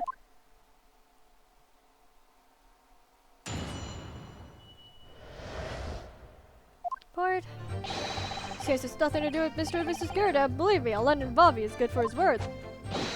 You see, saw? The windows on the top floor of the Gerda house are top-hinged castmates. Obviously, if anything had been thrown out of the window, we would have seen it. I did leave the scene to go fetch help, but my trusty Raleigh was there to make sure nothing was disturbed.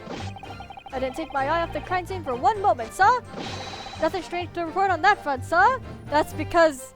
well, this is quite startling. A top-hinged casement windows. This does not explain anything. That detail was not in the police report, Constable. Yes, sorry about that. I must have been a little drowsy. You cannot excuse your sins with drowsiness every time, Constable. No, sir! Sorry, but... what exactly is a top-hinged casement window? And you... you cannot excuse your ignorance with such trite remarks, my learned friend. We just got here! What do you mean? Of course, sorry. I found it, Mr. Naruhodo. Cast your mind back to the windows in Mr. and Mrs. Kiradev's room. Alright, I'll try.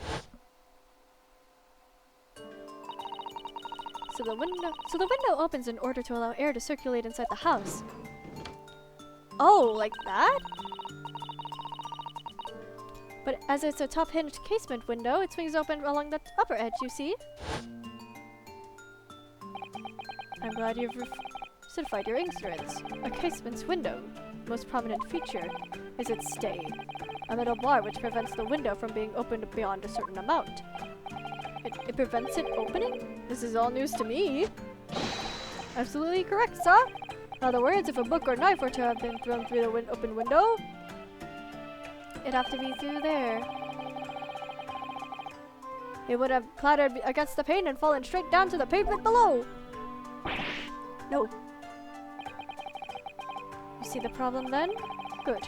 Your education in Windows is complete. There was never any possibility of either the book or the knife traveling 15 yards over the road. And yet it did! That is, unless the window pane had been shattered. Something we discounted already. That can't be! Did you see that, Raleigh? The young Japanese man just collapsed in agony! Just like my throat right now! Oh yes, my darling, I saw it. I saw how you crumbled before me. What is with this?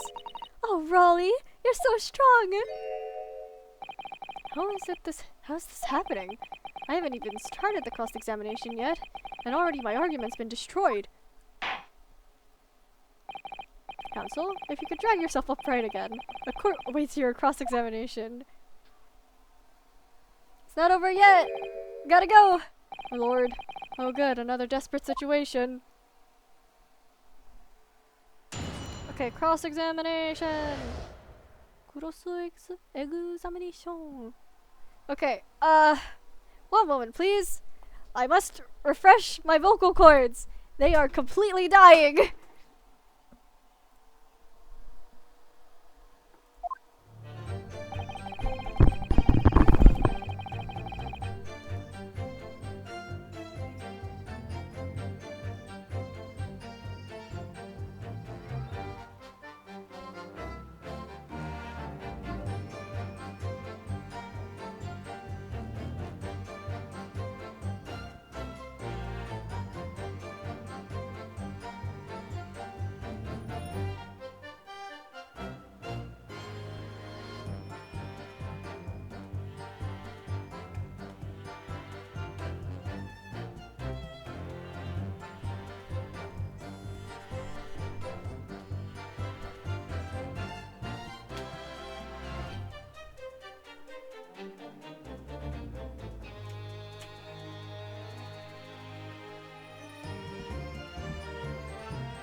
Okay, I am back, and I have taken an entire water bottle's worth of water. Let's get right back into it. Hello, I just chugged an entire water bottle. My throat is dying. Okay. Glug glug glug indeed. As a reminder, you too can force me to drink water at any given moment, thanks to channel points, using hydrate moment. So if you think I am skipping out on water, make sure to force me to hydrate.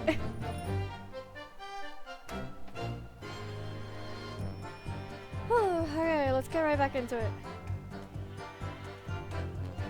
Okay, windows on the top floor, we're geared up. Dead. Hold it! Oh, I didn't mean to press. Okay, what do you mean? Yeah, I think just to make it easier on my throat, I'm just gonna speak normally for this, for the cross-examinations. Openings are correct. So, research allow a bit of air for the house. So the restricted is mostly open. On the window from inside the room, simply strip the plane and fall to the strip directly below. For clarity, allow me to mark the map. Okay. It's the location where objects would have fallen. Oh. Oh wait, maybe her body was moved? Did they move the body? I've said that thing before. Another question for you, Constable. I don't even know. Probably have any agreements with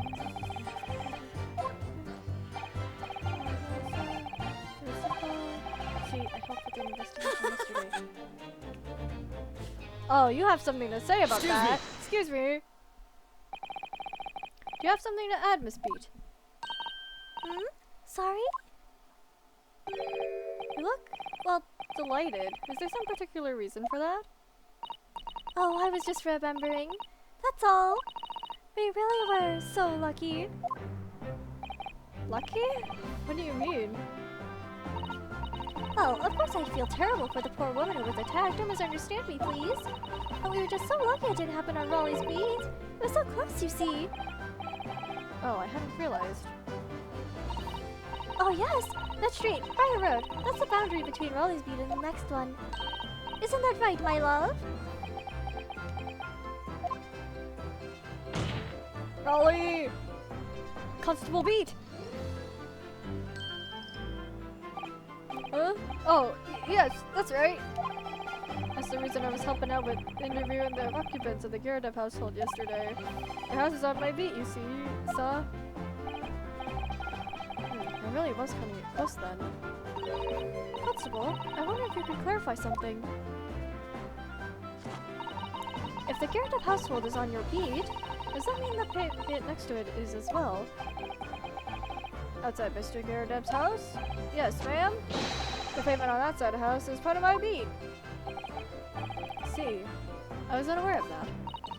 Just think, if the woman had been attacked just on the other side of Briar Road, we would have never been able to go for that meal to celebrate our wedding anniversary. But that's the life of a Bobby, after all. Extraordinary people are Bobbies, tirelessly working for the benefit of all Londoners. Do you know what I think? I think it was the good Lord's way of rewarding my Raleigh for all his hard work. Don't you think so, my darling? That must be it, Pet, my love. That must be it. I think perhaps we should make sure that we have the information officially on record. Leave it to me, Mr. Naruhodo. I'll take care of it immediately. Okay. Border of which runs down the middle of Briar Road. Now it's my turn, I think. Okay,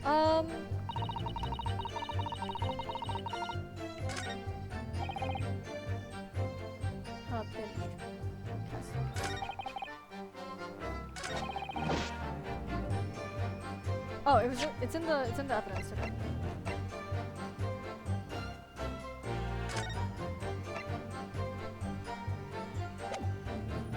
Oh, maybe they moved the body.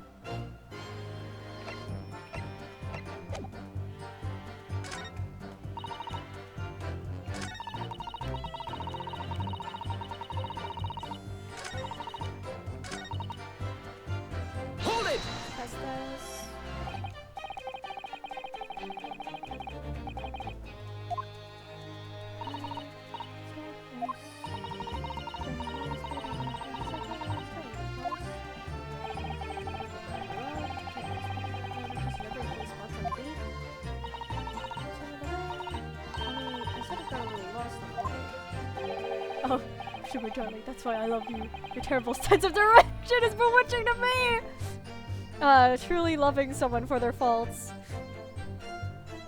Oh, jeez, I need another water bottle. I'm not even gonna last 2 hours at this rate. I'm sorry, guys.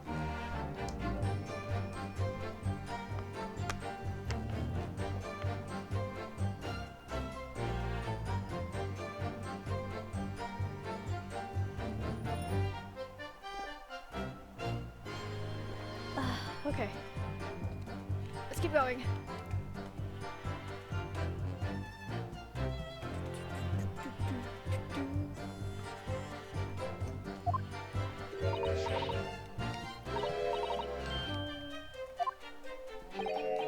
Oh, please.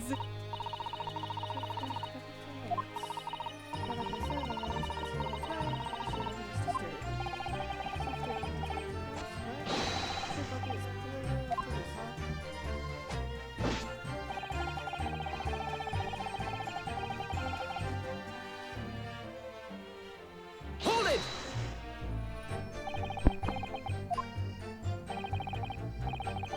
It's right up in the entire time. I never looked away for a second. I was supposed to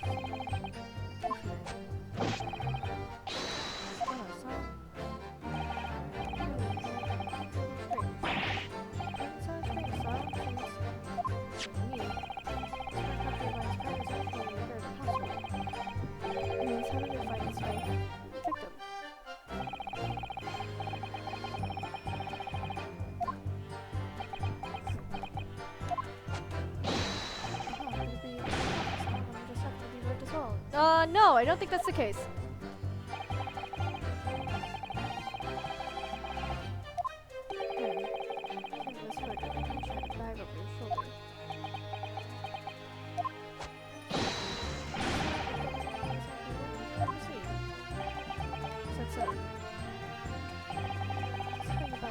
It's not sitting right with me. She mysterious when the knife ended up in her back and ended up in her hand. There must be some common thread between them. Ooh, that statement. Hold on, I know where to speak out. What do you mean? Mr. is scared of that insulting me. Even if the judge didn't have somebody from scared of. If everyone to get to the truth of this matter. Hell yeah! I think so too!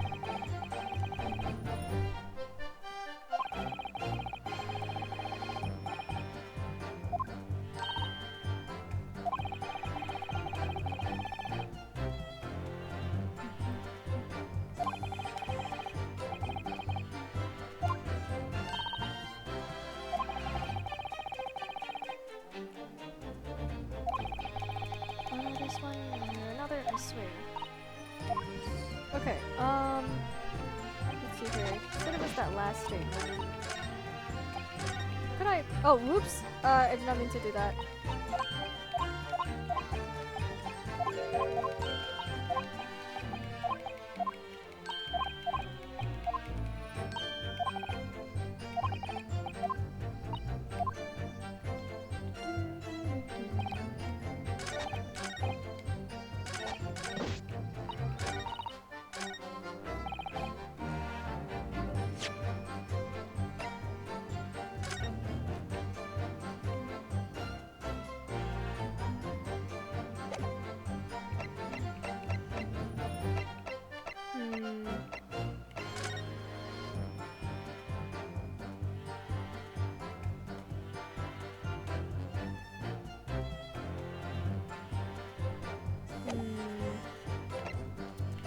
I'm thinking.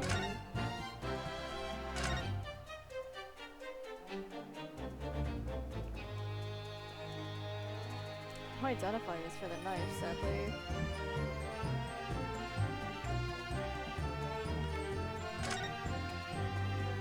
Oops, that's not what I wanted.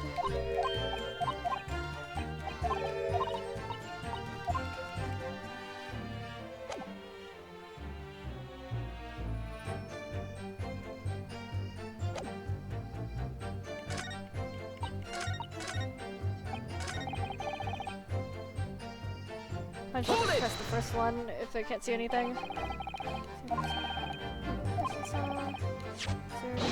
this? Yeah, it says Martin card.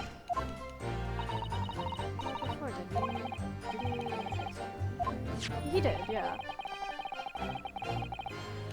The drop's all about. I can't stuff for his wife and tell you Bobby's good for his word.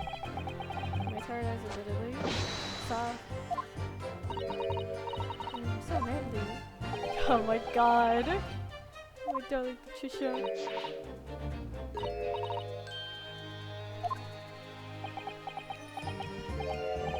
No, this is what I meant. I meant fucking missing for certain that this case has nothing to do with Mrs. Spirited. So, you saw? Yes, well, to answer the question, there's a waste of time then. Certainly so, I will answer to the question. This is related. It's one thing. Huh? Yes? I just like you and all your countrymen to understand the great British institution of Scotland Yard, so I hope you take back some tales of us on Bobby's and our principles. I wasn't planning on going back just yet. I just arrived here. And so I'd be happy to lend you my warrant card. Oh! One you won't be able to get it through showing a few tears. Oh shoot, thank you! Oh shoot! Thank you kindly.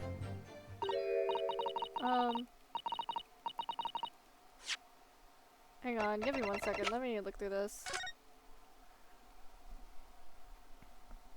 is a lot of bead. Expected to walk 20 miles around this bead every day for the furtherance. Items fall under the restriction of events in which they are discovered. Crimes discovered in this man must assist with initial investigations and help detectives.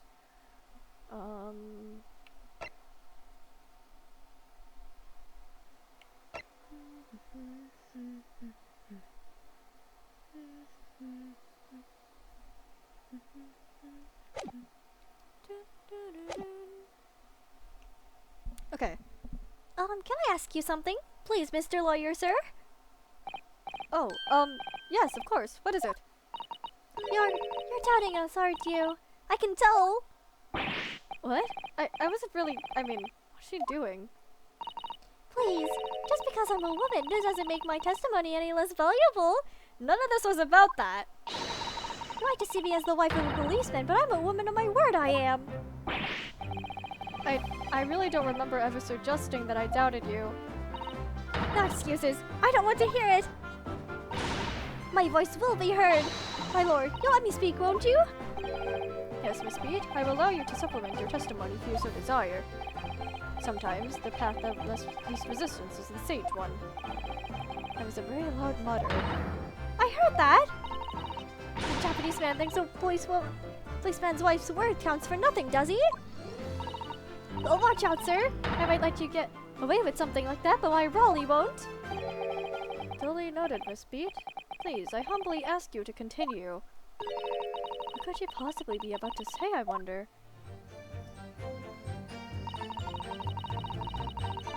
Okay. Oh! I saw...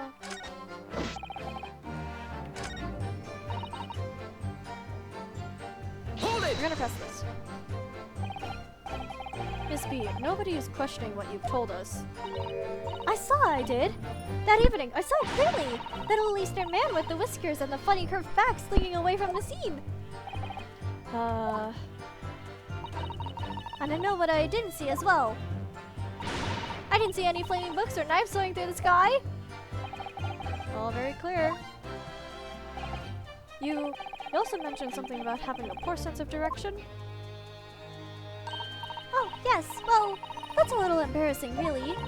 I'm always ending up in the wrong place when I've made arrangements to read Raleigh. He never gets so cross. Oh, what do you have to Excuse me. say?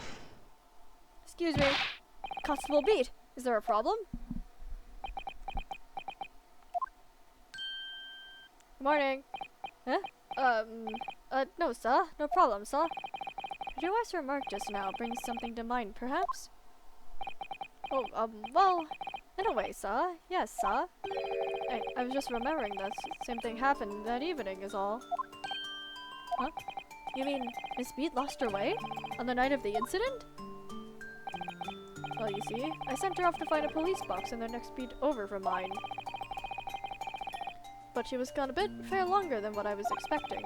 I thought she'd be back inside 10 minutes, but my darling was gone for a good 15. Oh, Rolly, you're such a tease. But the reason I was so long was because of the bouquet, silly. Bouquet? Sorry, what bouquet are you talking about?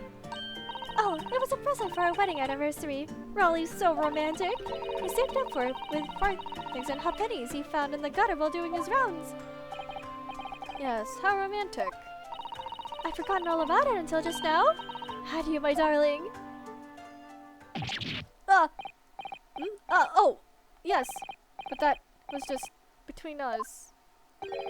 No talking about it to anyone else, darling. You have to promise. Really? Oh. What was that all about? Constable B looked very obviously troubled during that exchange. I'm afraid I can't offer any useful insight, Mr. Naruhodo. But I'm quite sure of one thing. I have to ask Miss Beat about the bouquet. Miss Beat, this bouquet you just mentioned. I'd like to add details about it to your testimony, please. Oh, really? Yes, I'd love to. Oh, Van Zeeks is not happy. First, I dropped my bouquet and ended up losing my way for a while. Let's test this. You mean you dropped the bouquet at the scene of the crime? Yes, that's right. Oh, I was so upset. When we ran over and saw it was a woman with a knife in her back, I was so shocked I dropped the bouquet Rolly gave me. It was in a dark spot where the streetlights weren't casting any light, so I didn't notice at first. And then you went to the police box to report it to the policeman whose beat it was on? Yes, and I came back to the scene together with the other constable, you see. That's when I spotted my bouquet again. But the funny thing was, when I went to pick it up, it was nowhere near the victim's body at all. In case you need reminding, Miss Beat, the victim is not deceased. I was all flustered for a moment before I heard a voice calling me from the other side of the road. Your husband, presumably. That's right. Silly me had gone over to the wrong side of the street. Although I'm going to blame the bouquet this time. I can't think how it got there. I really can't. So the bouquet somehow moved from one side of Briar Road to the opposite. Curious indeed. Oh, were they mistaken on what side of the road it was on? Isn't it? But the worst of it is I forgot to pick up the bouquet up again when we left the scene. That beautiful rose Broly bought me with that chain from the gutter he spent so long collecting.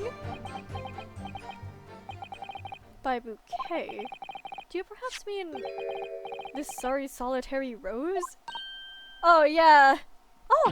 Oh, yes, that's it. That's the bouquet Broly bought me for our anniversary with that bits of change he found in the gutter. Maybe you just call it a rose. Yeah, that is just a rose. By definition, that is not a bouquet. Tell us, Lord Van Zeeks, where did you come by the flower? According to the report by the police officer in charge of the crime scene investigation, it was found on the edge of the pavement in front of the Garadeb household. In front of the Garadeb house? Although it wasn't noticed until the morning as it lay where the street lamps cast no light. It was believed to be of no relevance to the case since it was found on the opposite side of the thoroughfare. Oh, thank you, sir, thank you. Can I have it back now, please? No, I think for good measure, this rose should be added to the court record as evidence. Oh!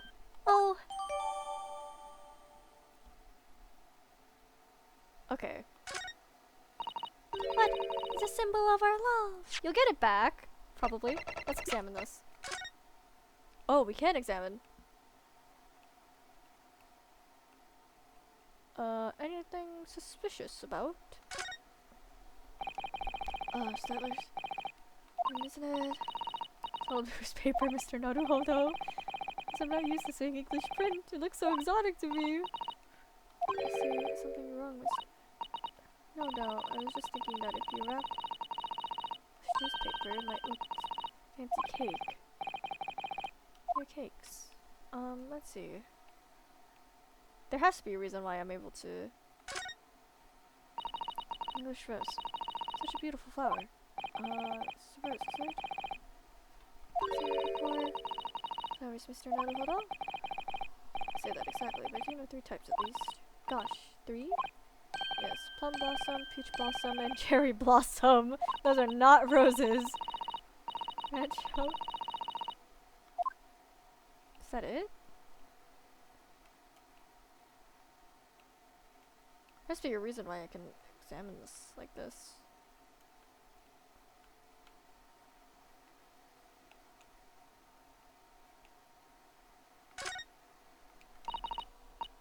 Okay, nothing, I guess.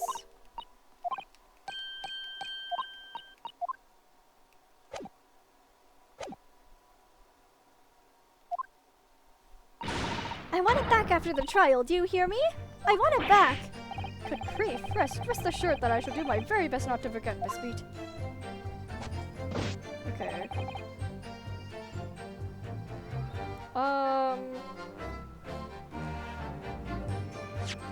Did you...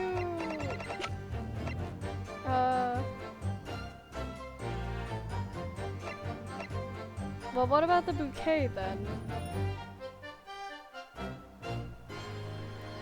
Do I present this? Objection! Oh, the music stopped. I guess I do. You claim, Constable Beat, that there was nothing to report in the 15 or so minutes you were guarding the scene. But that cannot be. What? What do you mean to say? In your testimony just now, Miss Beat, you explained to the court that when you arrived back at the scene of the crime with the policeman assigned to that beat, the bouquet you had dropped at the victim's side was no longer anywhere nearby. Objection! Yes, on the opposite side of Briar Road, where the victim was the body was moved. It was originally on the other side. Okay. Considering the size of that meager bouquet, if a single-story bloom can so be described, no doubt it was blown in the wind across the street, back to the gutter where it belongs. Hey, that's rude! Meager? Objection! But if that were the case, why did Constable Beat not testify to the fact? No one else pushed the scene, and nothing was removed from it. Constable Beat swore to that on Scotland Yard's honor. But the bouquet belonged to me. It has nothing to do with the case. That's why Raleigh didn't mention it, I'm sure. No, because sadly, it's not only your bouquet we're talking about here. More than one thing in this case is mysteriously the wrong way round. What are you talking about? Yeah, the body was moved. Okay. Think about it. Besides Miss Beat's bouquet, there's Mr. Garadeb's book.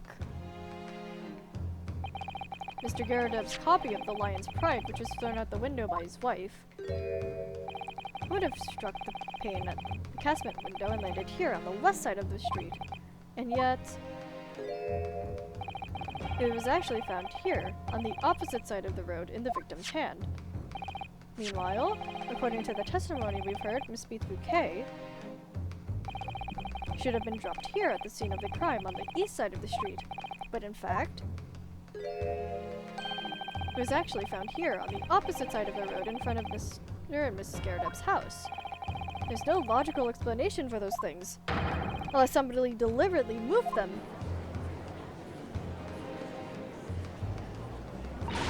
What are you trying to say? The way you're talking, it sounds like you think my Raleigh's done something wrong. Uh-oh. Something mysterious is happening here, dare I say. Don't you listen to a word that scrawny lawyer says. Withering on about books and bouquets. Why should we care? It's nitpicking, that's what it is. That's my job, I'm supposed to nitpick. Oh good, Miss Garadeb's come round. You might call it nitpicking, Miss Garadeb. But deliberately meddling with the scene of a crime is criminal offense. It's called, tampering, Mr. Naruhodo. But the person responsible for this tampering cannot admit to it, for a very subtle but compelling reason. Objection! Tampering? You've barely heard the term before. Tell us, my learned friend, who would possibly have had cause to carry out such an elaborate deception? Yes, there's someone who tampered with the scene of the crime that evening. All the evidence and all the testimony points to one particular person. It's the constable. Counsel, I must demand that you substantiate this conjecture. Who are you saying is responsible for the tampering with the scene of the crime? It's Sleepy Guy. Right here. Take that! Take that! Obviously, there's only one person who could have been. Constable Roy Beat, it was you! What? A policeman? A member of the Scotland Yard? What nonsense! Why would my Rolly do something like that? There's no one straighter than my husband! No Bobby works more tirelessly for the people of London! Miss Beat, you say in your testimony that your husband asked you to go to a nearby police box to fetch the officer on duty. The 15 minutes that you were absent from the scene is the only opportunity anyone had to tamper with it. You're making it up! It's all nonsense! It's all lies! What about that Japanese man with the whiskers? I bet it was him! Who did it? If that were true, Constable B would have seen him do it. Oh, And forgive me for pointing it out, but when you dropped your bouquet, Miss Beat, it was after the defendant had fled the scene. well... Objection! First, you make an accusation about the landlord and his wife. Now you incriminate a policeman as well. But your accusations lack one very important thing. Motive, right? You claim the crime scene was tampered with. But there is only one reason anyone would commit such a reckless crime. To hide something. That's right! He's right! My husband and I just happened to be there, that's all! So why would we have anything to hide? It doesn't make sense! Yeah, you've offered no motive for this alleged tampering. And until you do, your accusations are nothing but empty threats. Constable Beat had a very good reason for wanting to tamper with the scene of the crime, did he? That's the key to this entire affair. Mr. Naruhodo, have you managed to solve the mystery? Wait, what? Did he? Serious accusation against a London police officer. If you're mistaken, I'm sure I need not point out that your reputation as a lawyer will be irrevocably damaged. With that stark warning in mind, you will now explain to the court the motive for this alleged tampering. Yes, my lord?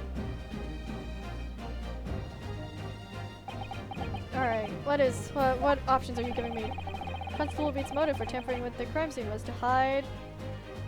Oh, where the victim fell.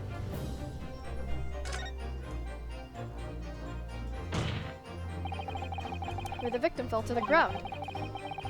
That is what this Bobby had to cover up at all costs. What? Where the victim fell? You mean where she was attacked?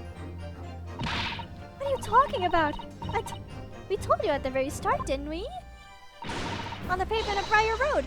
We saw it happen, remember? It was right here. As if anyone didn't already know. Well, it could have been on the other side. Because he moved the body.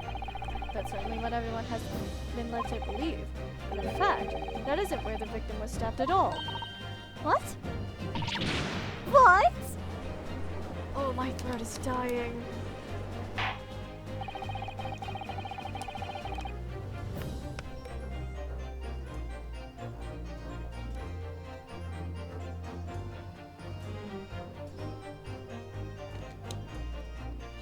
Okay. I'm beginning to wonder where this tumultuous trial will end, Counsel. If that's your assertion, then the court is dying to know, my Nipponese friend. Where are you proposing that the crime actually took place that evening? It can only have been over here. Take that! But that's on the opposite side of the road. I don't understand. You are bad at directions! Under question in evening, Mr. Gerardov's book fell directly from the open window above. Your bouquet, Miss Beat, never moved at all. What did move was the scene of the crime itself. Good gracious! Alright. Objection! Alright, Van Zeeks, what do you have to say? Perhaps you haven't been listening to the ample testimony the court has heard. But these witnesses both saw the moment the attack took place. That's right. I saw it with my own eyes. It was 5 o'clock in the evening and already dark. There was the typical London fog on the ground. When you saw the incident unfold and ran to the victim's aid, that was actually on the west side of Briar Road. No, that's not true. It can't have been. Constable Beat then arranged for you to be absent for a while by sending you for help. And during the 15 minutes you were away, he transplanted the crime scene. He moved all the things shown in this print, the victims herself, the 4 books, moved everything, in fact, to the pavement on the east side of Briar Road. Extraordinary. But the constable overlooked one thing. What? What did he overlook? The bouquet, I presume. Yep. Exactly. The prosecution told the court just a few minutes ago about the discovery of the rose bouquet. Lord Van Zeek said it wasn't noticed until the morning, as it lay where the street lamps cast no light. Yes, it couldn't have been seen in the dark, obviously. Which is why it was only the bouquet that was found in its original position on the pavement of the west side of Briar Road. Oh, she wasn't bad with directions at all! And that is the defense's theory about what really happened that evening. How do you respond, Constable Roy Beat? You awake now?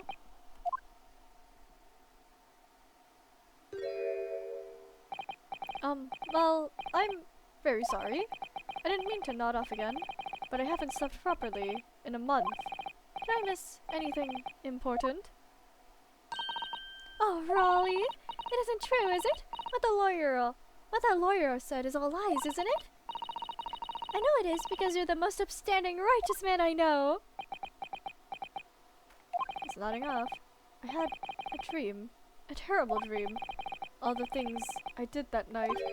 Everything come out. Everything exposed. He did it! He did do it!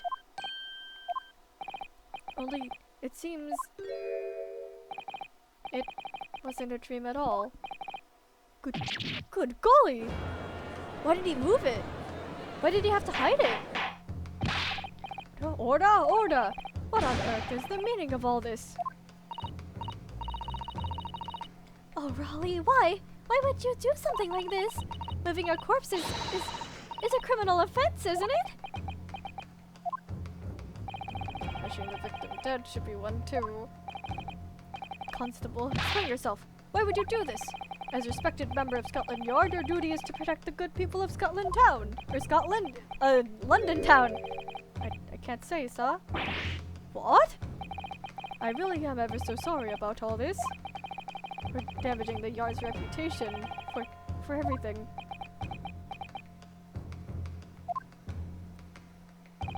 I have a possible explanation. You do?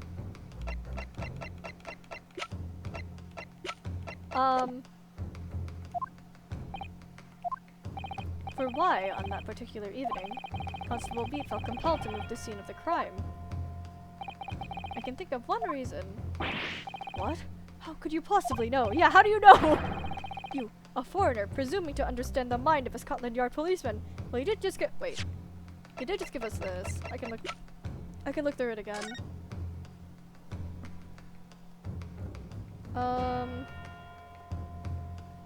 Have to preserve the peace within his allotted beat.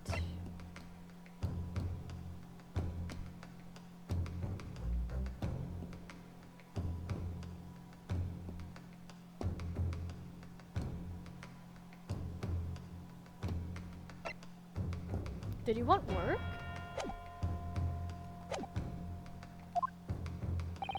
And yet, Lord Van Zeeks, it is this foreigner who has uncovered the startling truth of the matter thus far. I believe it would be beneficial to the court to hear this extraordinary young lawyer's theory. Counsel for the defense, if you please. Yes, my lord. Now then, I think you had better show some evidence. At once, my lord. England, Japan. It makes no difference where you come from. Human emotions are the same. I think I have a fairly good idea of the feelings behind this man's actions. Did you want honor? Has to be this. Take that! I realize that I'm a foreigner in this land. I have only just arrived from Japan. It is why all this information about London's so-called bobbies is completely new to me. I've learned that, though honorable, patrolling the beat is the most demanding work in the world, for example. Keeping the peace, looking after the citizens on his beat in all kinds of ways. There's no doubt that the young Bobby is charged with a great deal to do each day, certainly. But for Constable Bede, the day in question was special. Special? How? On account of this bouquet, my lord. Oh, it was his anniversary. He didn't want to deal with it. Oh, yes! It was our very first wedding anniversary! Constable Bede had worked so hard to be able to afford this simple gift for his wife.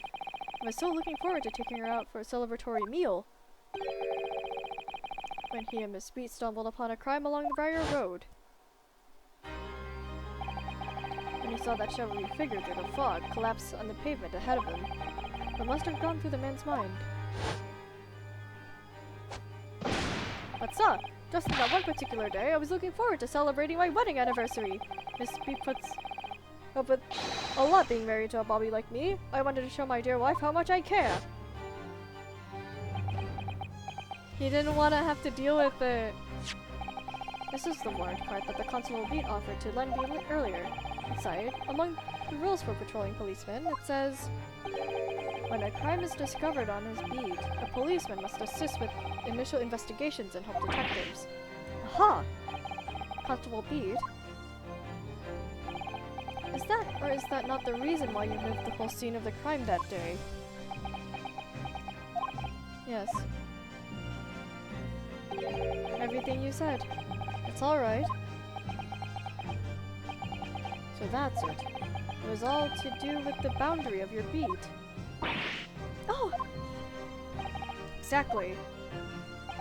To summarize, the incident actually occurred on Constable Beat's beat. Good gracious! Constable, do you realize the gravity of what you have done? It was the first time since I became a copper that I'd ever cursed God. Oh. So close to me, Pat. The criminal could still be lurking somewhere! As we ran over to the scene, I had every intention of doing my duty as a police officer. I've got to report this to the station as quickly as possible. But then it dawned on me. I realized where the victim was lying, and what that meant for me. When a crime is discovered on his beat, a policeman must assist with initial investigations and help detectives. Why here? Why did this happen here? Why tonight of all nights? Why? Oh, my guy just wanted to spend time with his wife. It's a cop's job to guard the scene of a crime, so I told Pat she'd have to go to the nearest police box and fetch whoever was on duty there. Just then, when I opened my mouth to speak, it just came out. I couldn't believe the words that were coming out of my own mouth. This is the beat next to mine, Pat, so I have to go to the police box that covers it, to ride along Rusham Street, and then... Oh. You just wanted a break.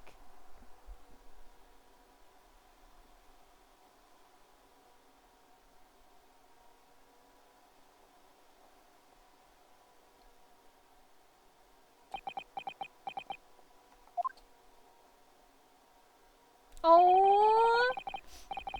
Oh, he just wanted a break. He just wanted to celebrate with his wife. I'm sorry. I'm so sorry. Oh, Constable. I just wanted just that one night to take my Patricia out for dinner. Oh, Raleigh. Just that one night. You knew that if the incident was on your beat, your evening of celebration would be ruined.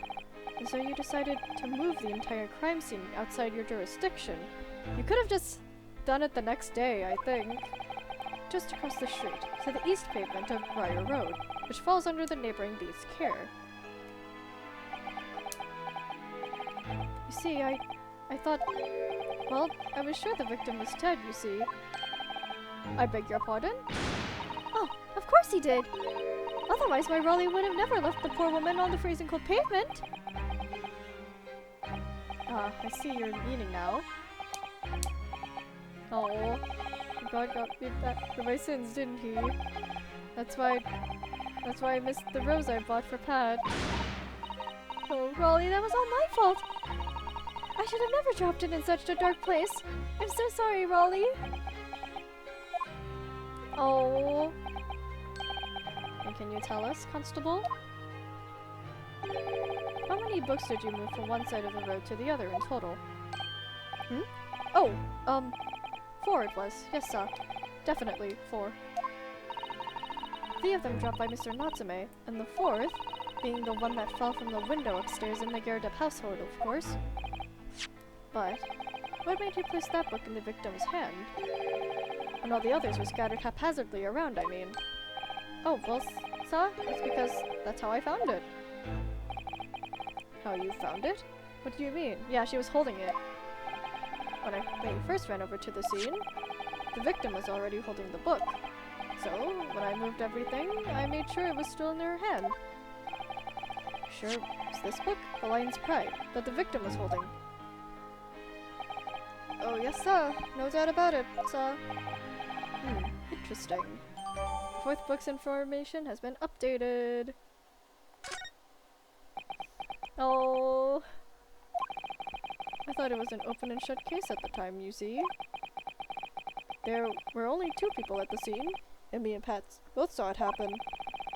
However which way you look at it, it had to be the fellow who ran off who done it, I thought. I couldn't see the harm, really.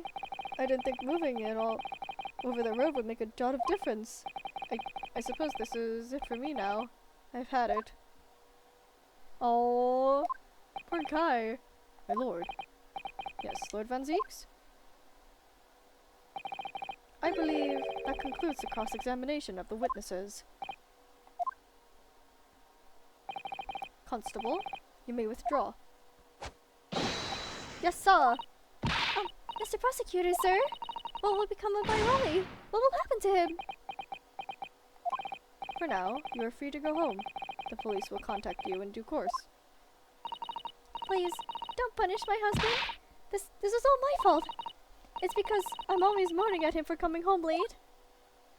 Oh. Leave it now, Pat. Let's go home. I'm tired. Oh. This poor guy! Alright then, my love. One last thing, Constable. So? Let this be a lesson to you. In a criminal investigation, every detail matters, however insignificant it may seem to you. Yes, sir.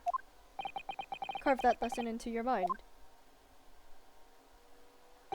And never again make the mistake of tampering with the scene of a crime. Huh? Never again, sir? You mean to say... Leave. Now. This trial is not yet over. Oh! Keep your job, buddy! Sir. I mean, I don't know. It's either he keeps his job or he keeps his life. Well, quite a startling revelation, I must say. Never thought of a third party transplanting the entire scene of a crime like that. Indeed, my lord. Nevertheless, there are some immutable facts here. Principally, that the accused, Mr. Soseki Natsume, is the only person who could have possibly committed this crime. Objection! Excuse you! We just learned something else! No, I disagree. Now that we know the true scene of the incident, there's someone else. Another person who could be responsible for the knife in the victim's back. Forgive me for being presumptuous, but I believe the prosecution is probably well aware of this possibility already. Lord Van Zeeks, is this true? Look at him. Very well. Name the person if you will, and if further investigation is warranted. The prosecution has no objection to the trial continuing. Let's go! We will name this other person who could have perpetrated the crime. It's Joanne! Take that! The defense would once again like to request the examination of a new witness, my lord. Once again. My assistant made the same request earlier. In order to finally reveal the truth about this case, it is imperative that we cross-examine juror number 4, Miss Joanne Garrideb. Me? Me? Oh, dearie me! Objection! Didn't you just say you wouldn't object? That request has already been denied. But the situation is very different now. Miss Gerda, answer me this. What do you want now, you little toad? At the time of the incident, you were engaged in a violent argument with your husband, Mr. John Garadeb. In the course of the argument, a minor house fire was ignited. And to clear the smoke from the room, your husband opened a window that looks out over Briar Road. Well, what of it? Were you listening at all?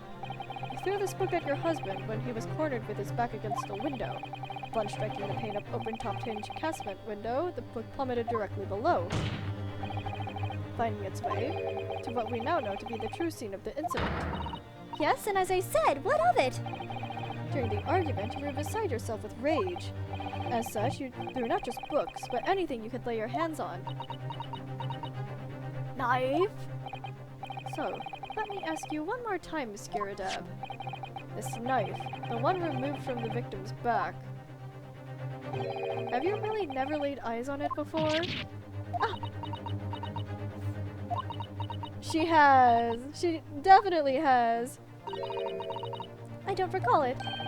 Seriously?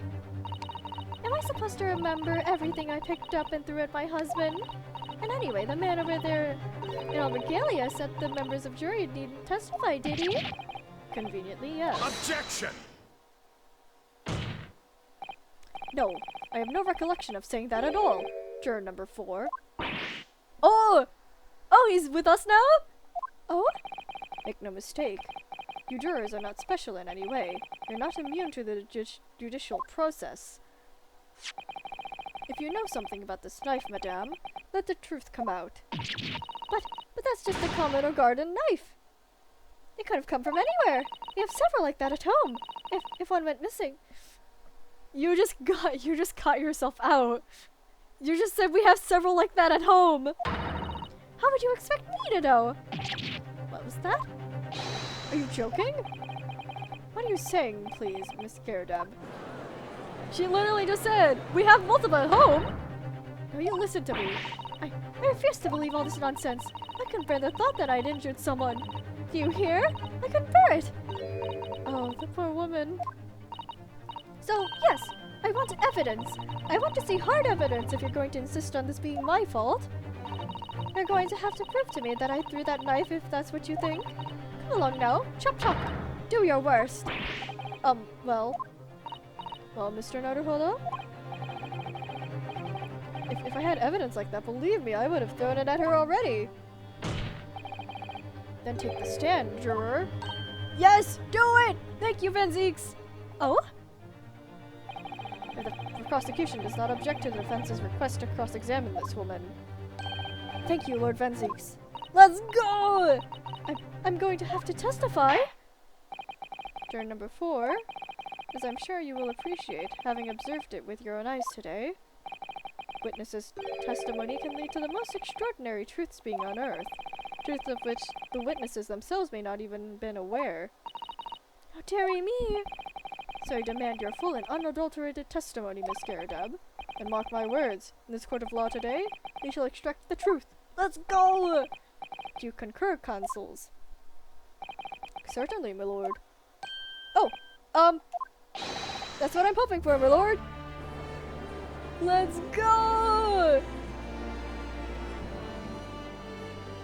Oduengo, this is such a strange feeling. For the first time since arriving in this country, it actually feels real.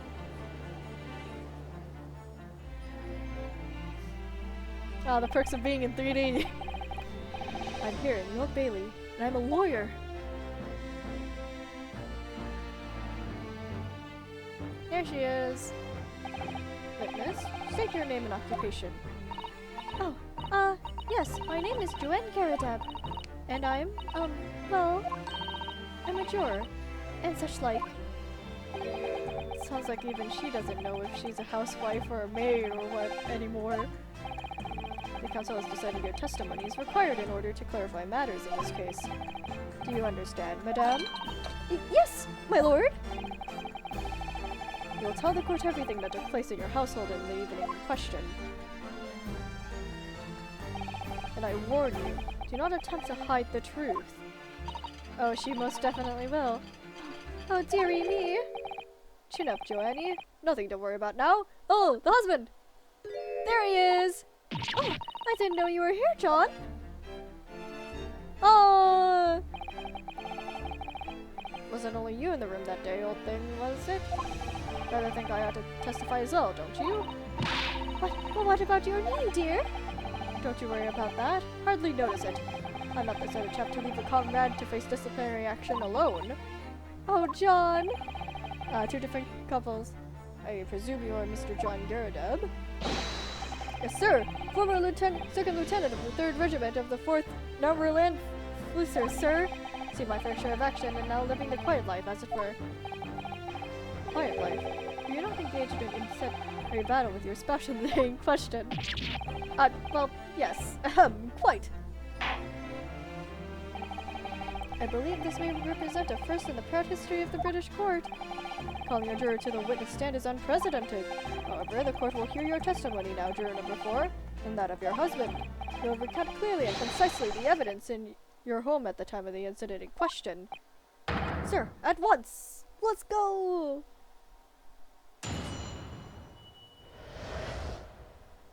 The Battle of Garadeb!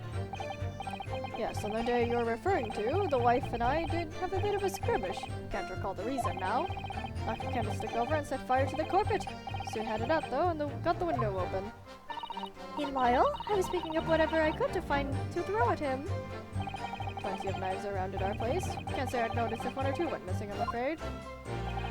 If that volley thing in the victim's equity was one of ours, you'll have a job proving it, I think. Alright.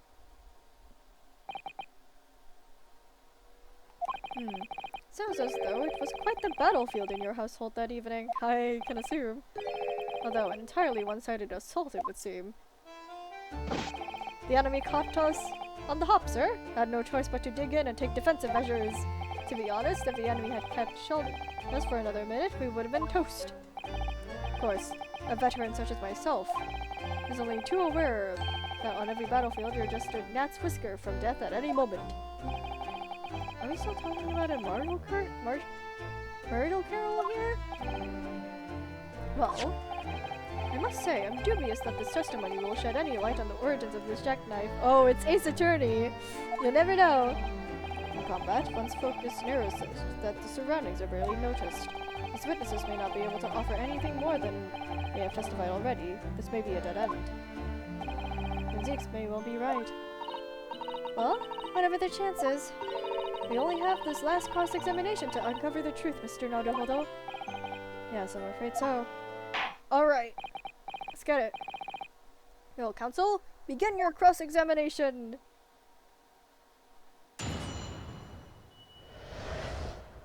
The Battle of Garadeb. Okay, yeah, I'm gonna have to do this remotely. My throat's dying.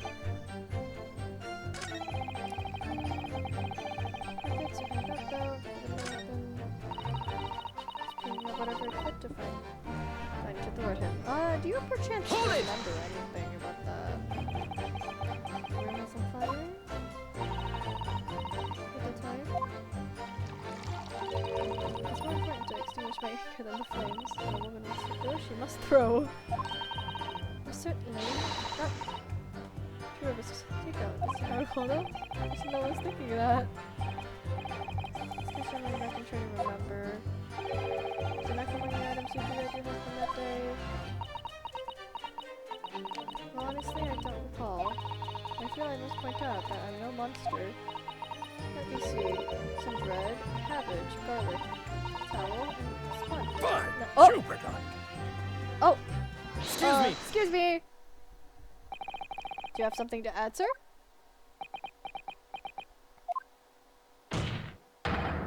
Mr. Garadeb! Don't shoot! Sorry, I beg your pardon? Did your wife's remark just now bring something to mind? Nothing of any significance, no. Just that the barrage of projectiles the old thing launched in my direction is some more solid than she implies. Books, bricks, and the fire poker, I seem to recall. Ouch. And the woman's aim is uncanny. She landed a direct hit with every volley. Oh! Good grief, woman, we're not at home now. This is a court of law. Dearie me, ever so sorry, dear. What's she even doing with a teapot here? Honestly, John, I would never have thrown such things at you, obviously. Take a look at this then. How do you suppose that happened?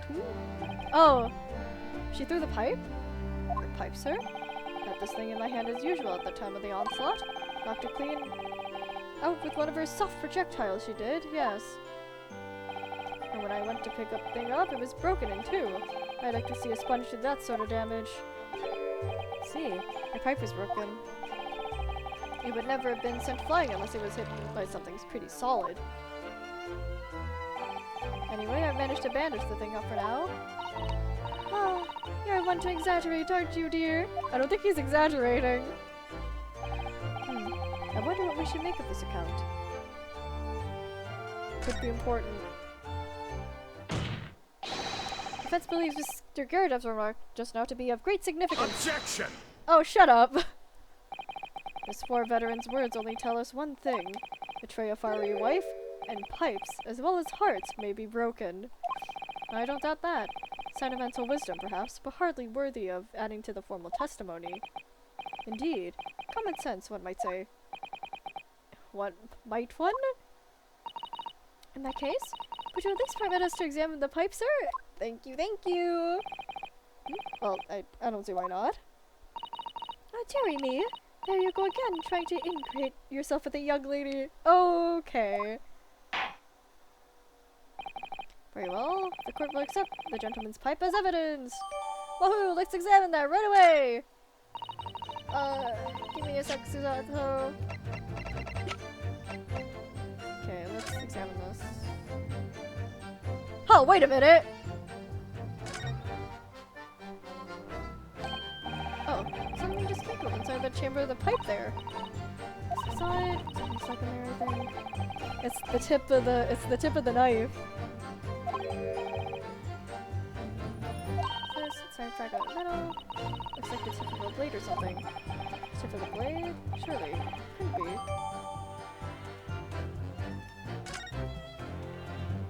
Okay, is that the only thing of significance here? There's a chip here. The overall countries have been made relatively recently. Excuse me, that's however, it's plenty of well-loved pipe. Right. I'm getting some battle scars in my eye though. It's clearly new. Yeah, she threw a knife. Oh, it's gone. Did we pick it out? It's being in sort of state with that bandage around it, doesn't it? For some reason, it feels slightly ominous to me. Like it's trying to shout out a warning. What does that mean? This is simply as Mr. Gyarados' dressing gown. Like he's going into trouble repairing it like this. Or he can't afford to replace it. Oh.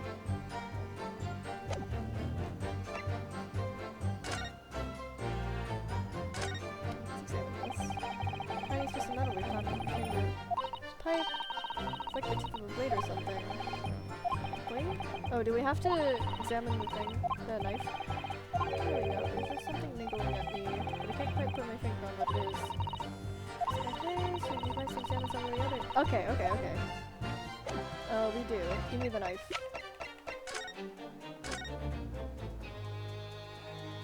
Here we go. Examine the tip again. Oh, look here, Mr. Naruhodo. Just got the tip. This is the blade appears to be missing. Wait, I think it's missing? I could be wrong, but I've just got a feeling. Look at this. Oh, that's the tiny the metal we found inside of Mr. Gyarados' pipe. This maybe. Oh my, it's a perfect fit. Oh, let's go. No, I just knew it. Okay. Does that do?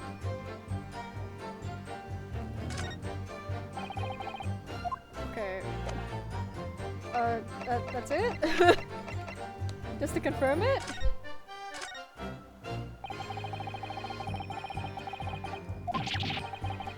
And it's a perfect fit with the broken tip. Okay.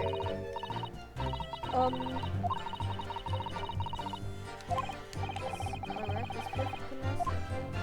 Okay, just feeling rather disappointed for you that your request was turned down. It's fine, thanks to your thoughtful son, we have some new evidence. If you should examine it carefully.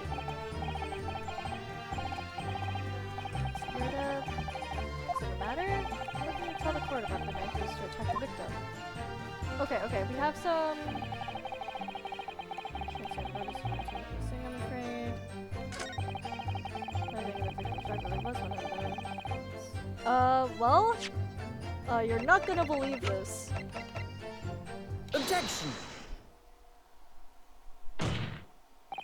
Mr. Garrideb, can I ask you to take a good look at this, please? You can ask, but I can't see a bally thing. You can't? Used to call me Dead-Eye Deb back in the regiment, of course. But that was some time ago now. Even when I'm trying to enjoy a large print book by the fire these days. I struggle to tell a B from a D and a P from a Q, to be honest.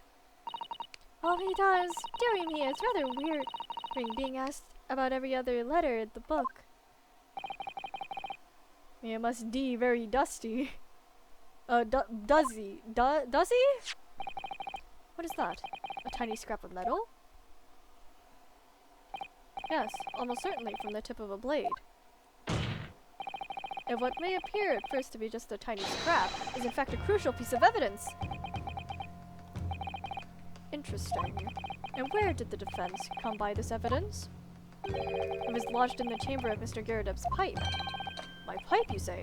By Jove, I wonder how that got in there. I wonder.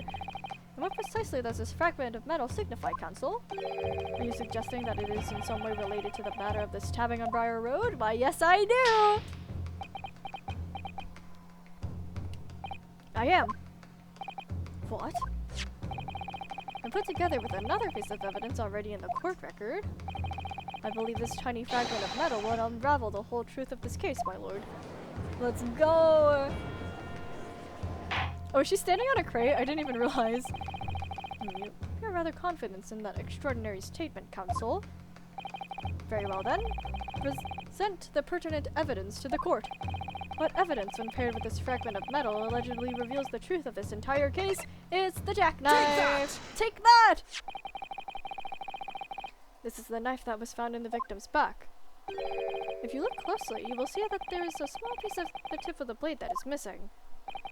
A common issue with the inferior blades sold at unsavory street markets. Criminals who use them regularly leave tips lodged in their victims' bones. And what of this particular knife? No doubt its tip has suffered a similar fate, now languishing somewhere near that spine of the victim. Nope, we've got it! No, that's not the case. The tip of this particular knife's blade is the very fragment of the metal we discovered in the chamber of Mr. Garrideb's pipe. Let's go! Let's go! We got you, buddy! Good grief, Lord Van Zeeks? I don't believe it. The knife from the crime scene and this fragment of metal are a perfect match. Let's go! Good golly gosh. Oh, she is standing on a crate. The Orda! Is this some sort of Eastern sorcery? No, it is not. This is no magic, my lord. This is a miracle.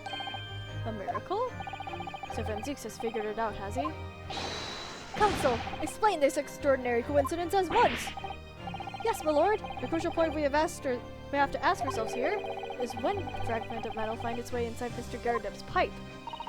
Something that was clarified for us in the most recent witness testimony. Had this thing. My hand as usual at the time of the onslaught. Knocked it clean out with one of her soft projectiles, she did, yes. It would never have been sent flying unless it was hit by something pretty solid. Oh, Joanne! Oh, dearie me. During the argument between these two that occurred just as the victim was on the pavement below, Miss Garrideb flung this knife at her husband.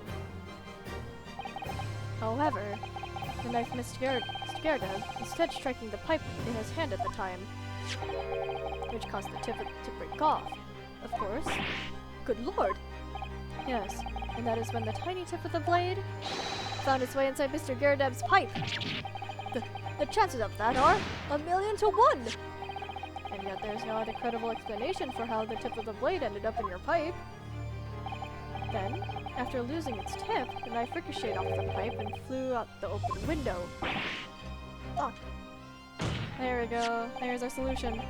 In short, this knife, which fell from the window of the Garrideb's house, is the very same knife that struck the victim in the middle of the back on the street below. Oh gosh. Oh dear. Oh no! Oh, she shouldn't be charged for that though, Objection! because that wasn't intentional. Oh, he's got a cup of his own.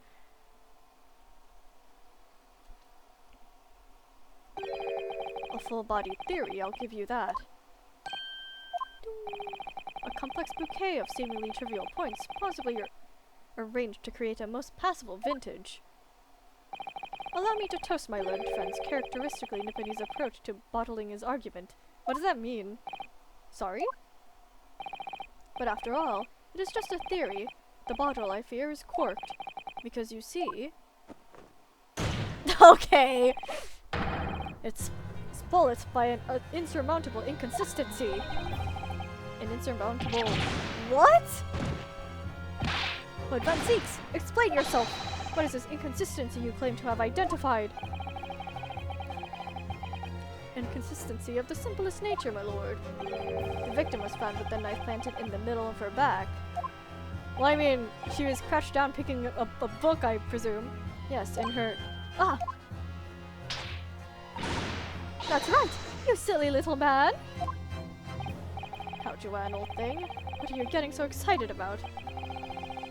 Let us consider the basic facts of the case once more. The victim was walking along the pavement before being stabbed in the back and falling to the ground. If the knife had struck her falling from above, there's no possible way it would have planted itself into the victim's back. It's because she was reaching down and grabbing something. Remember how the constable said that she was holding a book in her hand? Order, order! Quite right, you see? That's exactly right. If the knife had fallen on her from above, it would have struck her on the top of her head. And she'd really be dead. Well, He's lost for words, look! I knew it. I never liked his theory in the first place. Oh, shut up! No, though. What really did happen? It would appear the defense has made a rather spectacular blunder. If a theory has even one consistency, it cannot stand. Your theory, my learned friend, is history. No! Yunosuke! We were so close. I could see the truth. I was so sure we were on the right track. And now the way has been blocked completely by just one simple inconsistency. Or in other words, we simply need to eliminate that one inconsistency and the theory will stand. This is Otto. You mustn't worry, Mr. Naruhodo. You were just caught off guard, that's all. And your mind went blank. But if the path you were on is indeed correct, then a way will present itself. The key to this is in the court record, I'm sure. All the information you need is in there. It's the book. It's the book! It seems you have nothing to say, my Nipponese friend. Well, your silence speaks volumes. A tactic acceptance that your theory is fatally flawed. No, just you wait.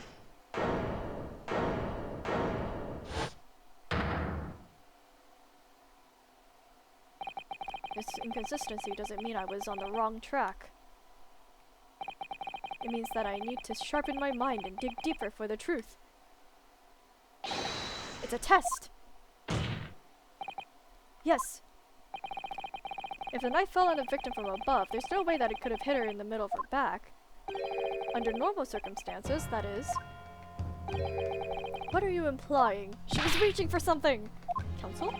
There is a piece of evidence in the court record that can explain this inconsistency. That can explain how the knife fell from above could have pierced the victim's back. We already have the answer. Goodness! Utter madness! Not madness! It's just evidence. I don't know. Surely this must be the last time. Counsel, present the evidence of which you speak. This is the last inconsistency, the final piece in the puzzle. If I can successfully make sense of this, the truth will be laid bare at last. The evidence that explains how the falling knife became lodged in the victim's back is the book! Take that! This, the fourth book found at the scene. This is the final piece of evidence the defense will present. burnt book. This game's objection theme is so good. I need to take a sip of water.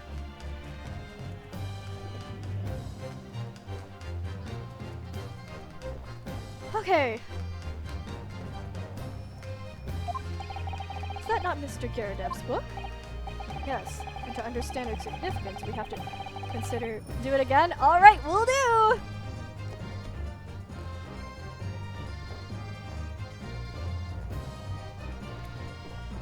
More water! Thank you for the hydrate moment, one.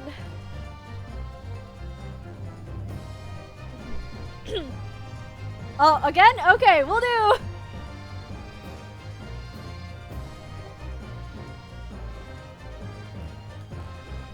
I need to set up my point redeem awards alert. I still haven't done that yet. Thank you for the hydrate.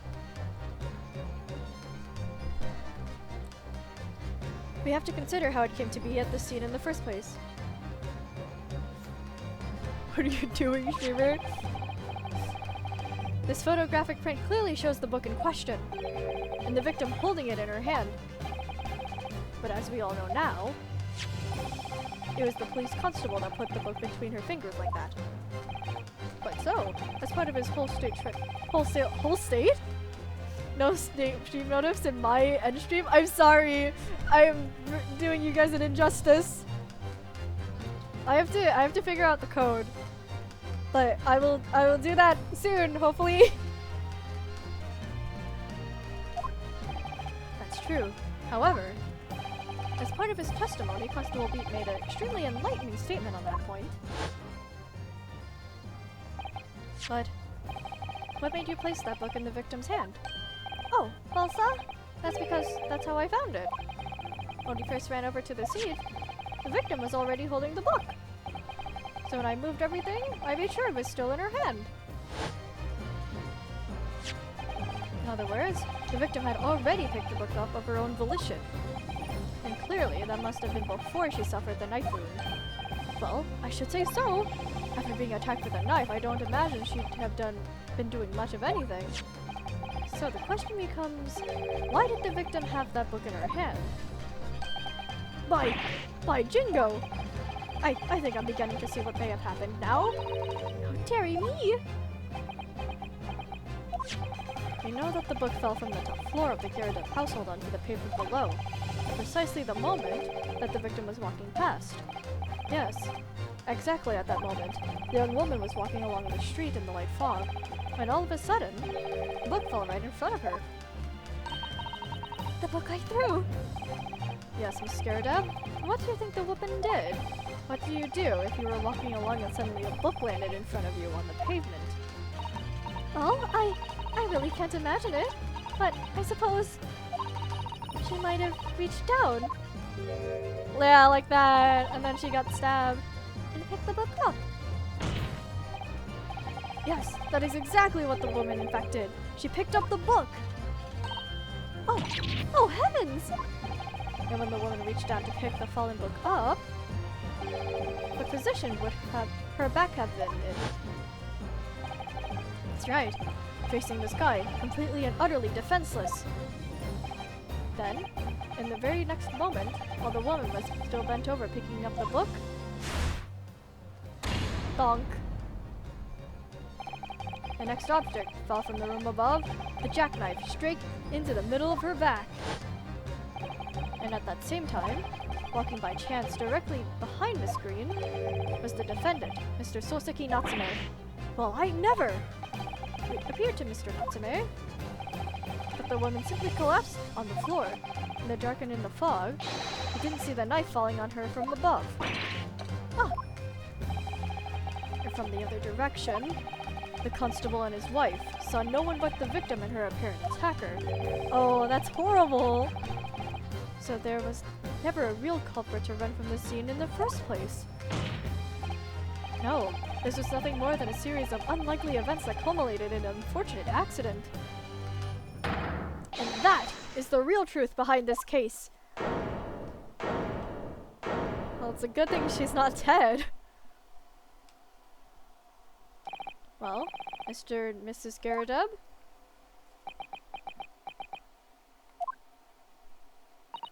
The very first time you showed me that knife, I had my suspicions. I wondered if perhaps it might have been something like that. There, old bean. Poor Miss Garadeb. Oh. Of course I never meant for anything of the sort to happen, but it was all my fault, wasn't it? Oh. I take full responsibility. I let my anger that best of me. I threw that book, and I threw the knife as well. Oh. John dear? It's alright, I know. Oh. I'm ever so sorry. Truly. I'm sorry. Oh, there she goes. Oh, uh-oh, his knee. Oh, his poor knee.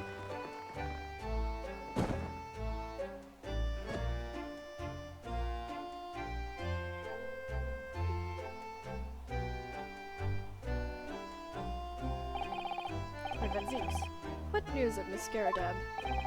She's been taken to the infirmary.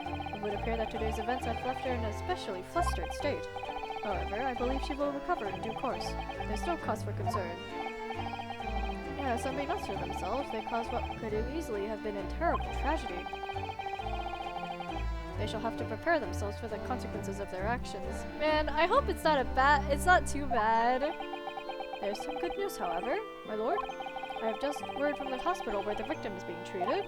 Her condition is improving steadily, and the doctor believes she will regain consciousness soon. Let's go! It's strange. We've been talking about the victim all this time, but we never once met her. How wonderful! That woman is out of danger, it seems. Yes, that is good news. So, Mr. Soseki Natsume? Oh, look at him! I love him so much! Yes! Side note, read Kokoro by Natsume Soseki. Good book. Read it for Japanese literature class. Highly recommend. Are you ending stream soon? Yeah, after this preamble, I'll probably end. After this trial ends, I'll definitely end. My throat cannot take cannot take more. On behalf of my fellow countrymen, I would like to take this opportunity to beg your pardon, sir. You came from your distant eastern homeland to study our great British culture. Drink more water will do, and have been repaid with immeasurable in kindness. Please accept our heartfelt apologies.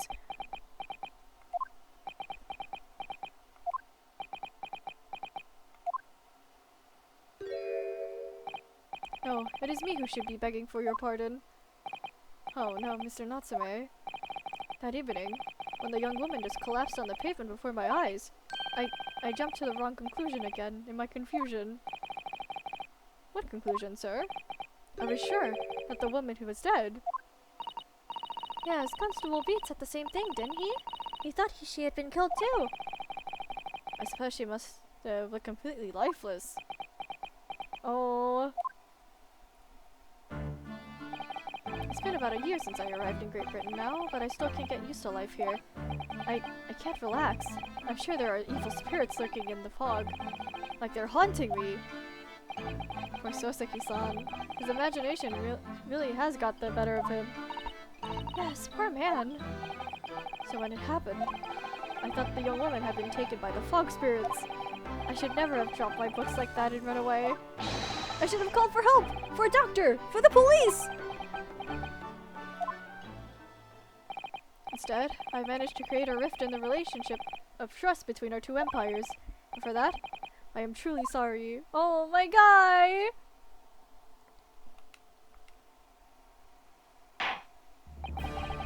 One could indeed say that some sort of mischievous spirit has been at work here, I think. One that created a chain of unfortunate mishaps. We were fooled by the spirit and led to false conclusions, but thanks to Lord Van Zieks and our young lawyer here from the east, that chain has now been broken, and the spirit exorcised. I heartily commend you both. Let's go! Oh. Now then, ladies and gentlemen of the jury. Yes, my lord? In concluding this trial, I must ask one last time for your decision regarding this defendant's culpability. Are you ready to present your findings to the court? As the foreman of this jury, I can assure you we've reached a fair and just conclusion. I do declare the truth can be extremely cruel at times. Well, I didn't suspect the woman next to me, that's for sure. Sitting in for the old bean while she's out of action, you know? But I know what her decision would be. Does this mean I'll finally be able to get out of here and start work? Well, it's about time! I say, I'll have a corker of a story to tell the grandchildren when I get home, won't I? Very well, ladies and gentlemen of the jury, I hereby demand your final decisions. Mr. Foreman? Not guilty. Let's go! Not guilty. Not guilty. Not guilty. Not guilty. Not guilty. Let's go! We did it!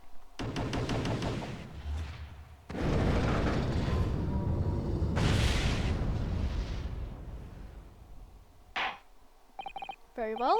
Mr. Soseki Natsume, I hereby pronounce you not guilty!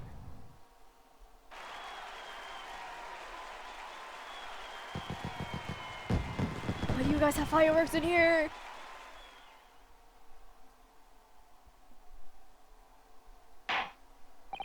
And finally, Mr. Natsume. Oh, yes, Lord Sir! You are now a free man once more. It is my hope that you will continue to further your education in British culture. And may you never again be brought before me. Oh, I hope he never does. Oh yes, sir, of course! On my life, I swear I'll never set foot in a courtroom again! I'm transporting 2 tears! Oh, I love him so much! Thank you, consuls. Court is adjourned. Let's go! We did it! 20th February. 3:17 p.m. The Old Bailey defendants. Antechamber. Oh, please tell me we're almost done. My throat can't take anymore. Oh, locum. Wait, you mean me? Of course. Is there another locum out here? Is there even one? Compared to the original locum student, Mr. Naruhodo Esquire, your name has become rather short, hasn't it? What's wrong with us with using my actual name? At last I'm free! I'm free! Joyful, joyous, jubilant jubilation! Heady, hearty, happiness, hurrah! Oh, I am pleased! Mr. Natsume is delighted! Would it be so hard to just say that then? Locum, you did it! You saved me from the brink! Oh, what happened to the poor woman who was in no way your fault after all? Wait, what? Oh, I completely messed up that. Well, what happened to the poor woman was in no way your fault after all. I'm just glad everyone can see that now. Oh no, no, no, not that!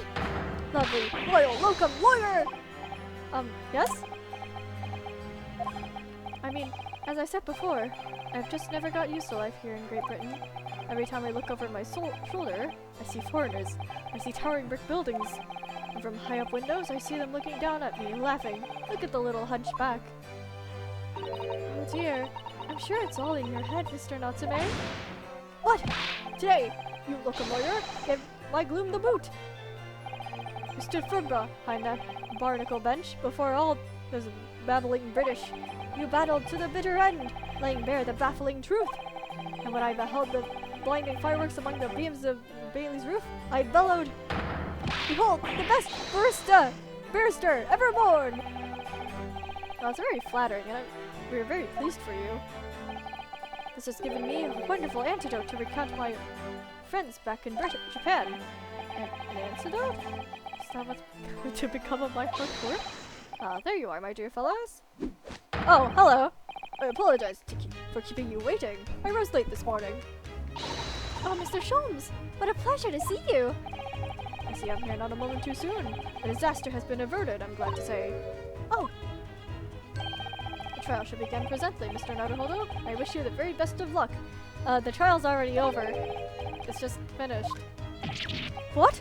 No! Then my haste was in vain? Ah! It's you! Herlock Sholmes! Oh, have we met, sir? This is Mr. Natsume, the man you had arrested, Mr. Sholmes. Ah, I see. I failed to recognize you at first. Our previous encounters have been taking place in the gloom. Either of your bleak lodgings or that prison cell. I simply couldn't place that curious face in the light. Charming. This is all your fault, Herlock Sholmes. You're the reason I had to go through this terrible ordeal. I'm going to give you a piece of my mind. My apologies, sir, but I assure you, I have placed you now. You're the fellow who abandoned that poor young lady and ran off, are you not? Oh. Has she been taken to the hospital more urgently? I feel perhaps she would have regained consciousness by now. Oh. But it was unavoidable, I'm sure. We're but human after all. Anyone would have been shaken by such an experience.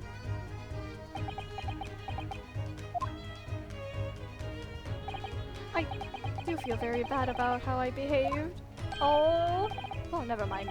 Now then, what was it you wanted to say to me, sir? Nothing. Oh, Suzuki. Ah, ha ha ha ha ha! Priceless! Oh, I am sorry, really, but... that was quite priceless for Sosuke-san. Still, on the bright side, you've had an extremely entertaining experience without paying a penny. And it would seem you were not even found guilty. But there is no bright side. Whatever do you mean, Mr. Natsume?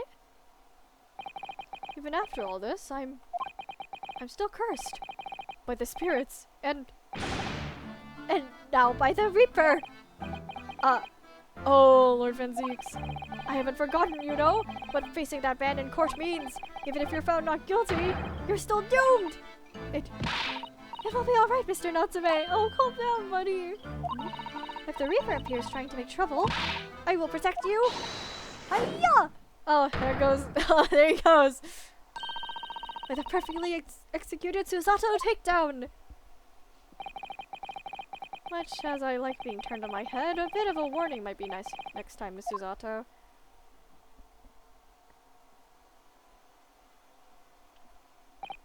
So, Mr. Natsume, what do you intend to do now? You mentioned something about recounting your experiences to your friends back in Japan?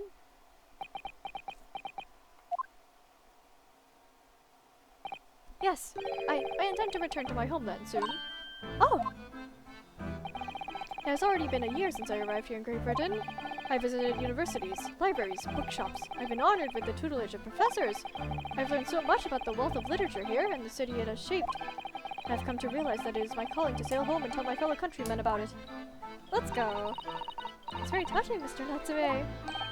Or, in perhaps less veiled terms, you wish to withdraw halfway around the world to escape the terror of the Reaper's curse. Well, I wouldn't put it like that. That's not it at all! The more I learned of literature, the more this strange feeling claws at my insides. I feel compelled to return to my roots and attempt to pen a work of my own.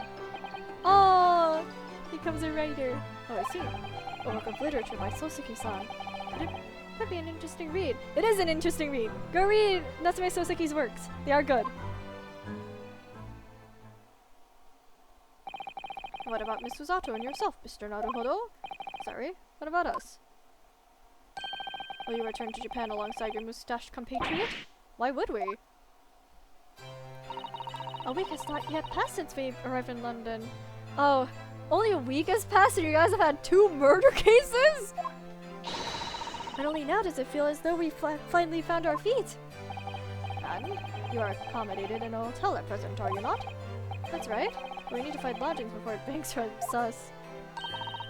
I've calculated we can only afford another 10 nights before our entire budget is exhausted. Well then, you can take my lodgings. Oh, the windowless room? Ah, well what it lacks in windows, it more than makes up with a floor and ceiling and walls. That is the basic definition of a room. And of course, I'd be happy to leave behind the accursed evil spirits. Oh my, an evil spirit? Oh yes. It tries to suffocate you while you sleep. Well, a little wake-up call. Well, we'll think about it, if that's alright. Perhaps I can offer a more welcome alternative. Oh, are we rooming with Sholmes? Would you consider taking lodgings with me? Really? Well, a vacancy has conveniently presented itself, though it is up in the attic, I might add. Are you sure it isn't just a storage loft? I spoke with the landlady this very morning on the matter of price, and Iris is cleaning the room as we speak. You must come at once. I presume you have no luggage to speak of? Oh, this is simply wonderful! What an honor to be invited to take lodgings in the great detective's office's attic. I'm too overcome for words. So suggesting we look elsewhere is that then? Then it's settled. Iris will prepare a welcome dinner this evening. And you must come too, Mr. Natsume. I insist. I don't know what to say, but thank you. And yes. Wonderful. And I'll go and complete the paperwork for your formal release, Mr. Natsume. It shan't take long. Somebody's happy. Oh, I'm happy too. Welcome. I knew that you wouldn't let me down. I'm truly delighted to have met you here in London. Likewise, Mr. Natsume. It's been a privilege meeting you too. It's a shame that we're going to have to say goodbye so soon. Well, I've come to realize that I belong in Japan. But Locum, we'll meet again one day. Yes, I'm sure. Oh, and hopefully by then, I'll be a successful lawyer. Hopefully by then, I'll be a successful author. Oh, he just said out loud what we said too. Well, my dear fellow, our carriage appears to have arrived. Shall we go, Mr. Naruhodo? Yes, Mr. Sholmes. I've little doubt Mr. Natsume will be released in time for dinner this evening. And so, with Soseki-san's innocence successfully established, we rode with Mr. Sholmes to what was to become our new home. 221 Baker Street. Hopefully, that is all. Okay, nope. There's still a little bit more. 20th February, 4:41 p.m. The attic room.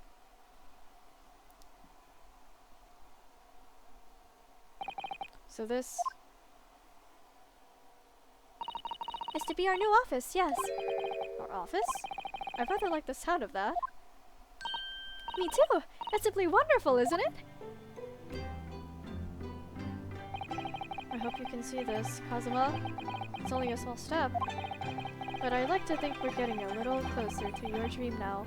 Oh, I keep forgetting Kazuma's dead! So, my dear fellows, do you like the place? Oh, Mr. Sholmes. Yes, thank you very much. It's a delightful room, Mr. Sholmes. I simply adore it. Good, I'm pleased to hear it. Iris and I are delighted to welcome you. I hope everyone's hungry. It's nearly time for dinner. We'll eat as soon as Mr. Natsume arrives. We have a lot to celebrate. Iris? You must let me help you. All right then, Susie. You can be in charge of the salad. Splendid. Just the salad? So, Mr. Naruhodo, how does it feel to have your own office in the capital? It's very exciting, actually. I can't help wondering what adventures await us. Ah, ha ha ha ha! Those are precisely my sentiments when I first established my office at this premise. Until I discovered the dark truth about the city of London, that is. Sorry? London is a glorious place, full of wonder, opportunity, prosperity, and mirth. But the brightness of lights casts the darkest of shadows. Shadows? What do you mean? Well, I believe you're well aware of the murkiness that lies behind London's facade already. So, once again, Mr. Naruhodo?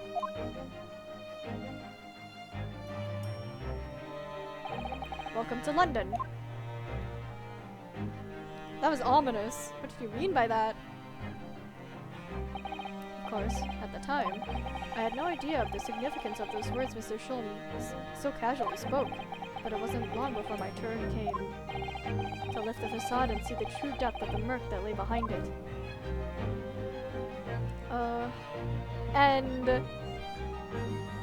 And with that, we are going to end stream now, because my throat can't take any more.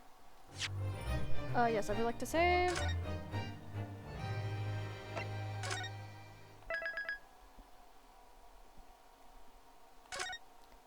The Adventure of the Unspeakable Story.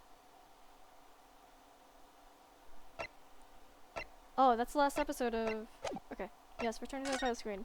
Alright. Thank you guys for stopping by! If you'd like, come join the Discord server. We have fun here, I swear. If you want to see my art or other people's art, come look at my Twitter. But Twitter's kind of dying, so come look at my Tumblr instead. And if you want to see past streams, come look at the YouTubes. That's all I've got for you guys tonight, though. My throat is dying. We'll see you guys later. Bye-bye!